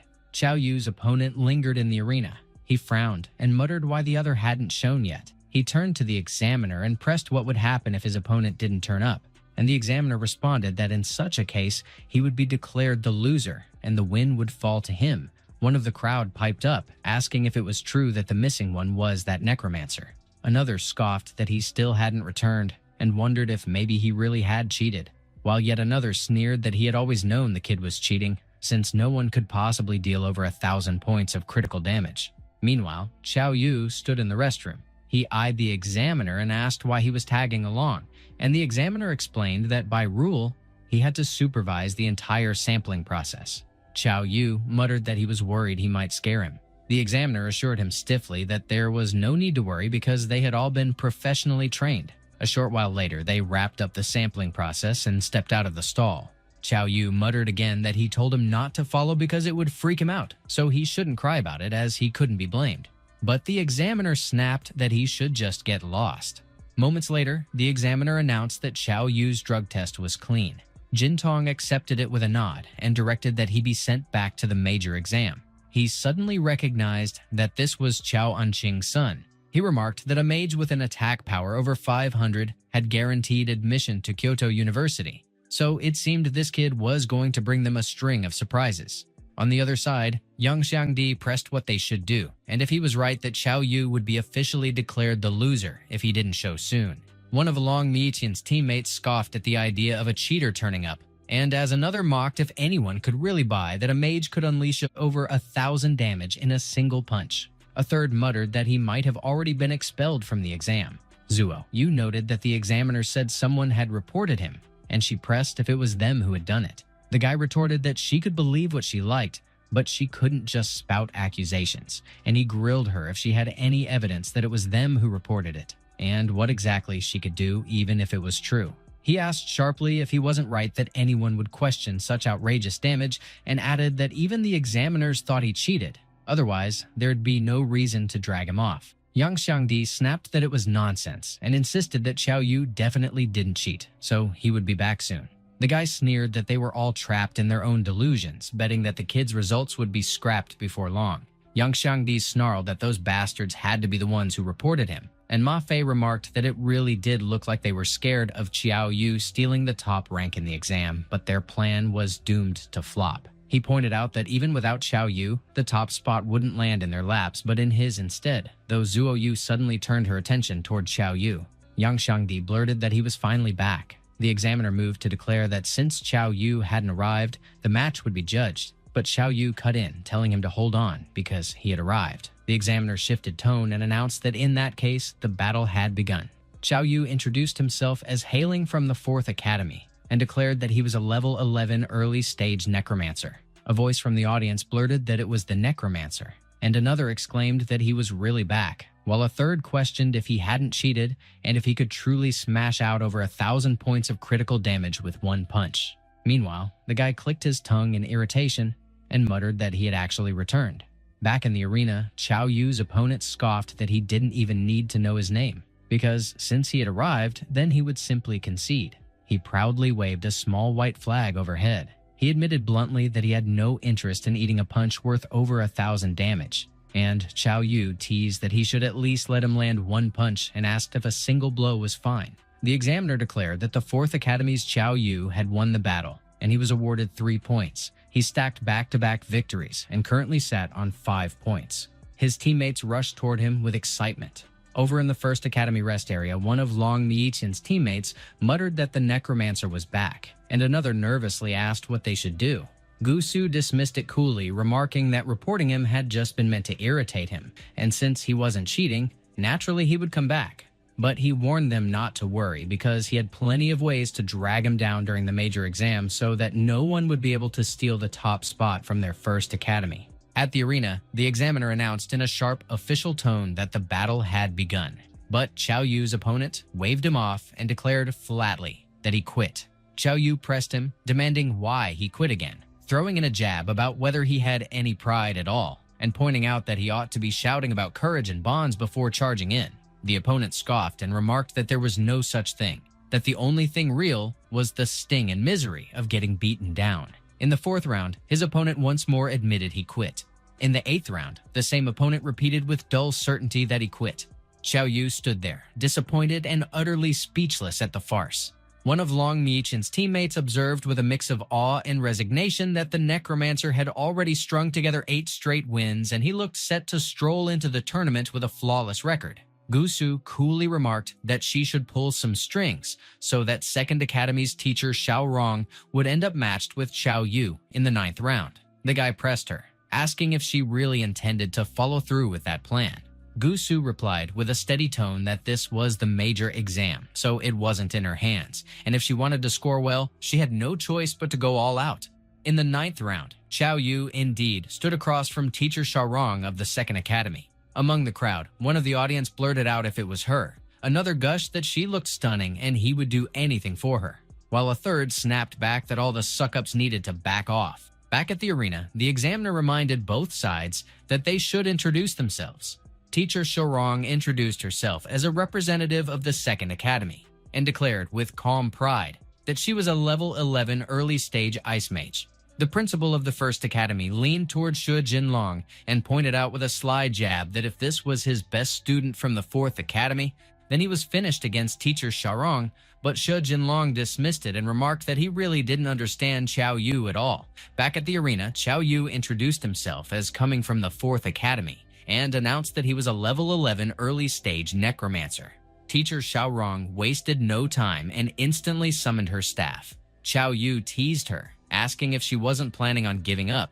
She retorted with crisp confidence, demanding why she should ever concede. His eyes lit up as he burst out with excitement, declaring that finally there was someone who wouldn't fold. One of the audience cursed and barked if Qiao Yu actually intended to pull that same trick against Teacher Shorong, while another growled that he wouldn't dare because if he hurt her, there would be a nasty surprise waiting at his door, claiming it would be far too much, and then sneered, asking how he could dare use such a filthy trick against such a beautiful girl. Qiao Yu then laughed it off and said he was only joking, asking with feigned innocence how he could ever use such a mean trick against someone so pretty. Right after, he summoned his pole arm with a sharp flourish. The examiner blinked in amazement and questioned if he was really a necromancer. Meanwhile, Teacher Xiaorong's mind spun, unsettled, because she had never witnessed a mage like him before. Qiao Yu charged directly at her with sudden force. She instantly unleashed her skill, Ice Wall Prison. The ice surged from the ground and was ready to trap Qiao Yu in an instant, but he swung his polearm in a brutal arc and shattered the ice to pieces. Teacher Xiaorong clenched her focus, thinking she couldn't let him close the distance. Her abilities, she reasoned, should be enough to trap him, even if only briefly. He leapt into the air, hurling himself toward her with violent speed. She calculated that he was finally off the ground, and now vulnerable. She admitted to herself that he was powerful, but dismissed him as too overconfident, declaring in her mind that his winning streak ended here. She then unleashed her skill, Eternal Ice Wall. The ice sealed around him swiftly, enclosing his whole body in a glacial prison. He stood immobilized, locked solid in the ice. One of the audience burst out that Teacher Xiaorong was truly outstanding. Another praised that though both were early stage, she had forced her opponent into submission without a scratch, cementing her reputation as the Ice Beauty. And another sneered that Qiao Yu wasn't nearly as formidable as he appeared, regretting bitterly that he hadn't fought harder earlier. The principal of the Second Academy declared proudly that Teacher Xiaorong was indeed exceptional, while Xue Jinlong told him to hold his tongue and just keep watching, though the principal of the First Academy dismissed it as over, asking dryly what was even left to see. Back in the fight, Teacher Xiaorong pressed the examiner, asking if she hadn't already won the match. The examiner explained that the rules only allowed a loss if they conceded or their HP dropped to 1, and he urged her to check Qiao Yu's condition. His HP was still ticking down, not yet at the bottom. She approached the ice prison with measured steps. She broke open a part of the ice to expose Qiao Yu's head. She leaned in and told him bluntly that he should just give up, because he had already lost. But he hissed defiantly and spat out that no, he would not surrender. She pressed him, asking why he insisted on continuing, warning that it would only make the pain sharper, because his HP would soon bottom out at this rate. But when he checked, his remaining HP was 3,415 out of 3,610, and he knew with certainty that he wasn't anywhere near bottoming out. With a growl, he exerted raw strength and shattered the ice, stunning Teacher Xiaorong. She instantly attempted another Eternal Ice Wall. She reeled, wondering how he could possibly have broken through her Eternal Ice Wall, branding his strength as monstrous. He taunted her, demanding to know how much mana she had left. She froze, bewildered at why his HP hadn't fallen to the bottom yet, and realized with dread that her mana was completely drained. Qiao Yu then flexed both arms, muscles tightening, and forced the ice apart until he tore himself free. Teacher Xiaorong gasped in shock. He grinned and declared that he was done there. Teacher Xiaorong stiffened in alarm when Qiao Yu aimed his polearm right at her. He pressed her sharply, asking if she still intended to hold out. She answered with a firm no, standing her ground. He swung and smacked her with the blunt side of his blade. The blow carried such raw force that she went flying off her feet. Among the crowd, one voice shouted that it was his mentor, the goddess, while another sneered that Xiao Yu clearly had no clue about this whole cherished beauty idea since he just struck their goddess. Xiao Yu brushed it off, remarking that no one could blame him because this was the major exam after all. The examiner declared his victory in that match, awarding him 3 points. Meanwhile, Shi Jinlong turned to the other principals, nudged them with a glance, and declared that he had told them already. In that year's major exam, no one would be able to stop Xiao Yu. Back in the arena, teacher Xiaorong bowed her head and apologized to her teacher. Her teacher reassured her, saying it was fine because she had given her best and her points were enough to secure entry into the arena battles. She added that it wasn't her fault anyway because that guy was the real issue, not even being a proper mage while spitting on the mage profession. Xiao Yu mulled over it, wondering why they always carried such heavy prejudice against him. Maybe just because he was a mage who chose physical training over traditional casting. At the same time, one of Long Miqian's teammates leaned toward Gu Su, pointing out that even teacher Xiaorong had lost to Xiao Yu from the 4th Academy. He nervously asked what they should do since that guy had 10 straight wins and already stepped into the arena battles. Gu Su scoffed that the 2nd Academy was utterly useless, failing to handle the 4th Academy, and muttered that it looked like he would have to personally make a move. In the 2nd Academy rest area, teacher Xiaorong's teacher questioned her about how it felt to go against Xiao Yu that day. She admitted he was unreasonably powerful. Her teacher mentioned that earlier she checked the match schedule with the examiners, and originally, her opponent hadn't even been Xiao Yu. Teacher Xiaorong asked directly if she meant someone had tampered with her matchup. She started to suspect it was meant to block her from reaching the arena battles, but then shifted, realizing it was more about targeting Xiao Yu, and she wondered if he knew, and whether they should warn him. Moments later, she caught up with him. He pressed her if she meant that someone switched her match so she would face him, and she confirmed that was exactly it, warning that he seemed to be the true target and should be careful in the arena battles. Xiao Yu growled if that guy was really playing dirty like this and warned that if he dared, he'd blast him away with one punch. Before long, the arena battles loomed ready to start.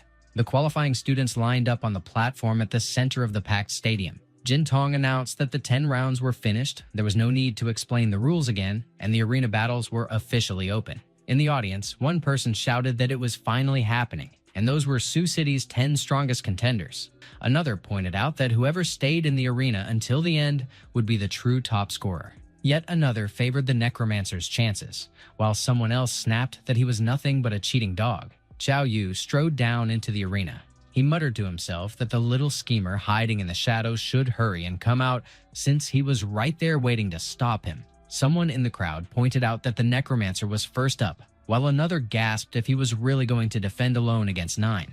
Another student leapt into the arena. He bragged loudly that only true geniuses could seize the top scorer title, and he clearly was that genius. Without even a warning, Xiao Yu drove a punch straight into his chin. Xiao Yu dismissed him flatly, saying he clearly was not. The examiner confirmed his defense as successful, naming Xiao Yu of the 4th Academy. One voice from the stands gushed that he was terrifyingly strong and questioned if he was really a necromancer, while another declared the top scorer title would be his if no one else stopped him. The examiner tallied another successful defense, and cheers rippled through the crowd, with one person yelling that they didn't care anymore. They were already officially Xiao Yu's fan. Xiao Yu tilted his head, wondering if that sneaky little manipulator lurking in the shadows could still restrain himself. Gu Su observed that he was a crowd pleaser. He then coolly threw out an offer of 5 million. Xiao Yu blinked and asked what 5 million was for, and Gu Su explained he'd hand it over if he surrendered. He revealed that he had investigated him, learning he was an orphan with nothing but his parents' old house, so 5 million would keep him comfortable for life. Xiao Yu barked back, demanding what he took him for, reminding him this was Sioux City's major exam, his lifelong dream, and sneering if that dream was only worth 5 million. He insisted he needed far more. Gu Su retorted with disdain that he clearly wasn't fit for a proper conversation and demanded how much more he wanted. Xiao Yu smirked and declared 1 billion would be enough, though he wouldn't refuse 100 billion if offered. Gu Su snarled that if he didn't drink the toast, he'd have to choke down the punishment, and warned him not to blame him if the blows came down heavy. Xiao Yu puzzled over why this guy harbored such hatred toward him, suspecting he might be the one pulling the strings from the shadows. Gu Su formally introduced himself as the 1st Academy's early-stage shadow mage, tossing out a cold pleasure in meeting him. Xiao Yu pieced it together, realizing he was a shadow mage from the first academy, and it clicked. The examiner promptly declared the start of their match. Xiao Yu grinned that he had finally caught up with him.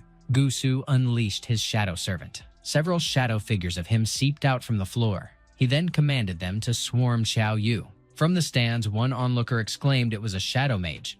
Another remarked how a clash between a shadow mage and a necromancer was fascinating. Someone else noted both relied on summons and wondered if Xiao Yu would pull out the undead. But Xiao Yu scoffed at the idea of undead. He declared with certainty that he alone was enough. Xiao Yu unleashed a surge of fierce energy that blasted the creeping shadows backward. He swung his spear hard, slashing at the shifting dark forms. Then he blurted out what the heck that thing was and why it felt like hitting a wall. Gusu remarked that those were shadow minions, forged with bones of steel and iron. His first little feast for him, and he teased if he still liked the taste.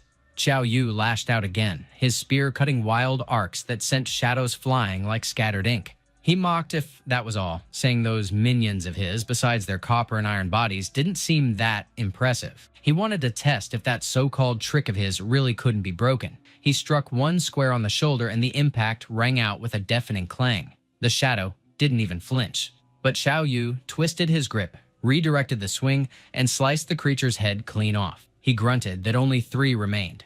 Gusu noted inwardly that even his shadow minions were being torn apart, and if someone called that guy a humanoid beast with his melee strength, he'd probably agree. Xiao Yu declared another one finished. That left just the last one. It was finally Gusu's turn to move, but Gusu revealed that summoning those shadow minions was never meant for fighting. He invoked his sacrifice, assimilation of shadows. Xiao Yu's spear slashed across his arm, drawing blood, yet he stood there unfazed. From the stands, one watcher whispered that such a strike could have sent that shadow mage flying if they weren't in another world, while another murmured that Xiao Yu was downright terrifying. But to Xiao Yu's shock, pain flared from his own arm. Gusu admitted that he had to give it to him. He was truly powerful, and in the whole of Sioux City, he was the first to crush his shadow minions, forcing him to use sacrifice. Xiao Yu wondered if attacking him meant he'd take the hit too, and what would happen if he didn't target his body directly. Gusu pressed if he actually believed avoiding him would make him safe. Then he taunted him about trying something like that. Xiao Yu groaned, wincing as the damage tore through him. Gusu told him straight that he should concede, since he couldn't possibly win, and if he admitted defeat right then, the deal he offered earlier would still hold. But Xiao Yu retorted that he should admit his sister instead. Gusu reasoned inwardly that the heart had already been pierced, so it didn't matter anymore. He commented that since the guy was stubborn, he had no one else to blame. Xiao Yu realized the wound was real, the pain biting sharp and raw. He flinched as Gusu's aim dropped toward his groin. He barked that the guy was a beast and needed to stop. He whipped his spear in a desperate counter to cut him off. Gusu spat a curse and once more cast his sacrifice. Assimilation of shadows.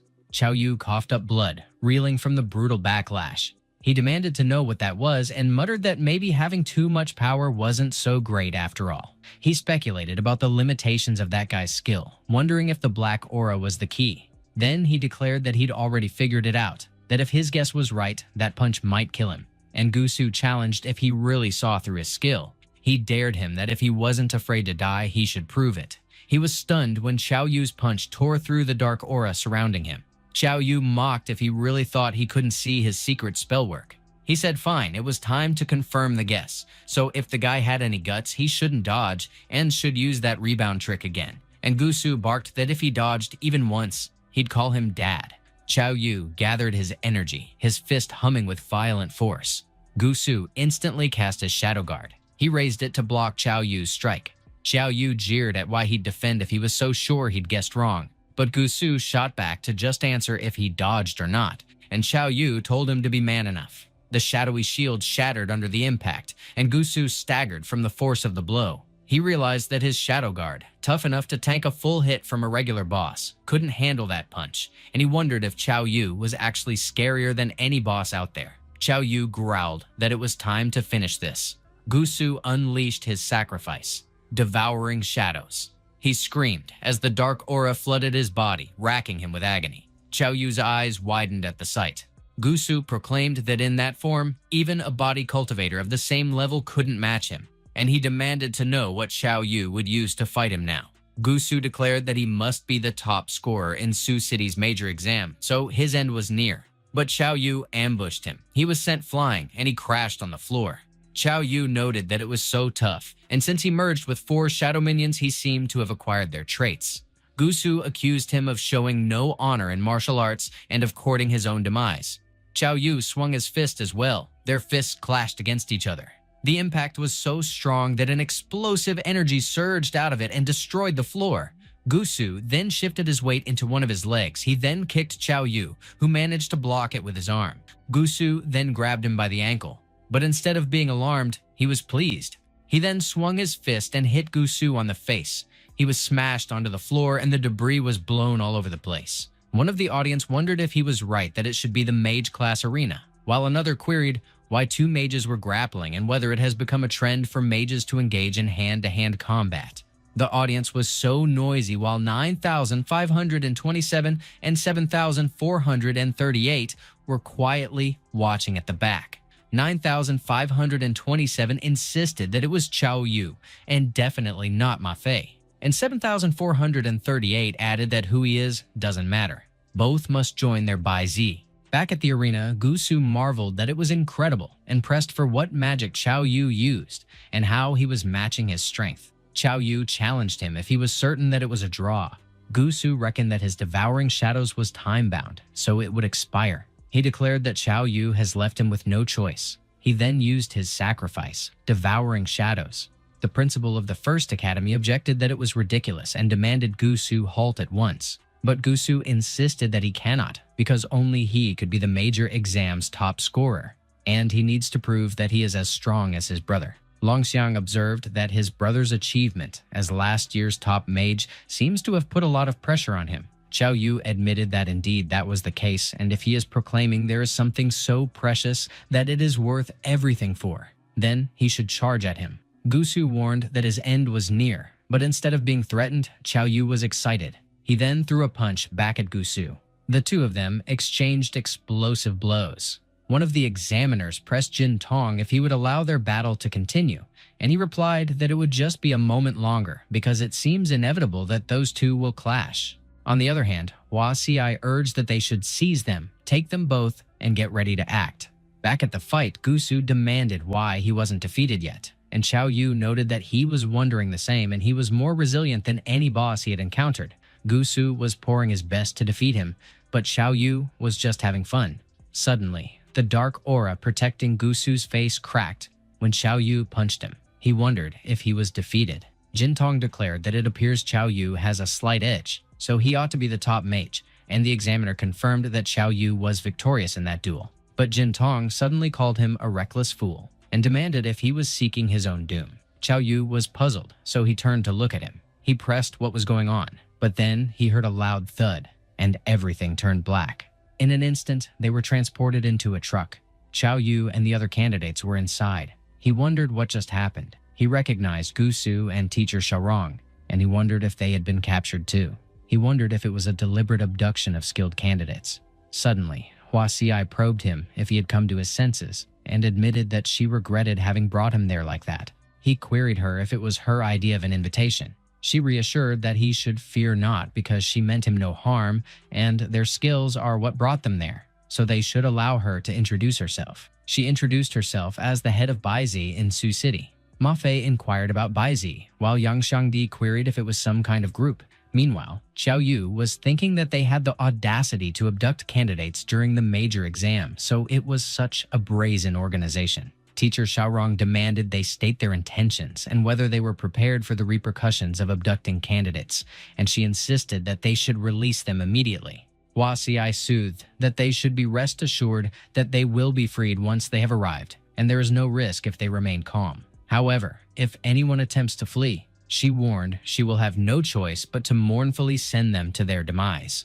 Zuo Yu pressed Hua Xiai about why she dragged them there. Hua Xiai remarked that all top colleges needed fresh blood, and their Baize was no exception. But since selecting talents themselves was too much hassle, it was easier to just grab what was already made. Another candidate argued that it was ridiculous, and that they had never even heard of that lousy Baize, so they should just release him already. But Hua Xiai managed to pin him down fast without even lifting her hands. She declared that he had no say in the matter, and once he realized Baizi's power, he'd join on his own accord. If anyone refused, there was only one exit: death, and she figured they were sharp enough to understand that much.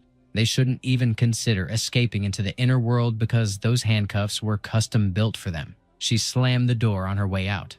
Earlier, Jin Tong demanded to know who they were. He fired off his arrow before waiting for any response. He believed they were faking as inspection staff. They had a mole among their ranks, but the top concern was rescuing the examinees. Out of nowhere, a man announced that he was a level 35 high-ranking archer, Jin Tong, and nobody would have guessed that Sioux City's chief examiner was him. Jin Tong pressed him on who he really was and why they were after the examinees, but the man teased him to guess whether he'd spill or not. Jin Tong let another arrow fly, but then he questioned if it was just a phantom. The man swiftly kicked him right in the face. He mocked him for being so old yet still hot-headed, claiming that attitude would make him die young. Then he smashed the arena pillars apart. The whole thing collapsed toward Jin Tong. Back in the present, dust and debris still hung in the air from the arena's fall. Suddenly, Jin Tong blasted away the heavy rubble on top of him with sheer force.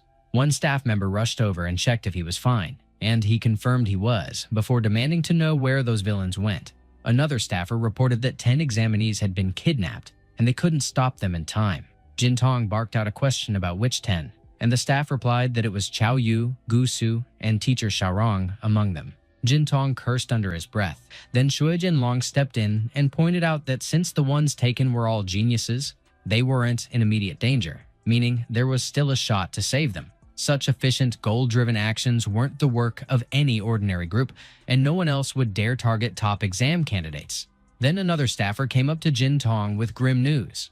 Not just Sioux City, students from 4 cities across the nation had been abducted the same way, likely by the same organization. Jin Tong ordered them to investigate, insisting that whatever it took, the safety of those 10 candidates had to be guaranteed. Meanwhile, Xiao Yu asked if the handcuffs were custom-made. Another candidate scoffed that no piece of junk like that could restrain him, claiming he was a physical cultivator, but he cursed under his breath as he strained to break it. He froze when Xiao Yu remarked that Baizi's gear seemed pretty lousy too, then challenged him on who exactly was the physical cultivator between them. Xiao Yu offered to chop off everyone's handcuffs. A short while later, he smashed through them all with his spear. Then Zuo Yu called his attention and mentioned that there was one more left. Gu Su brushed him off, saying he didn't need the help. Chao Yu then slashed his spear at the door, tearing the thick metal into scattered pieces. Hua Xiai noticed it instantly. She ordered the car to stop. She strode toward the students, gun in hand.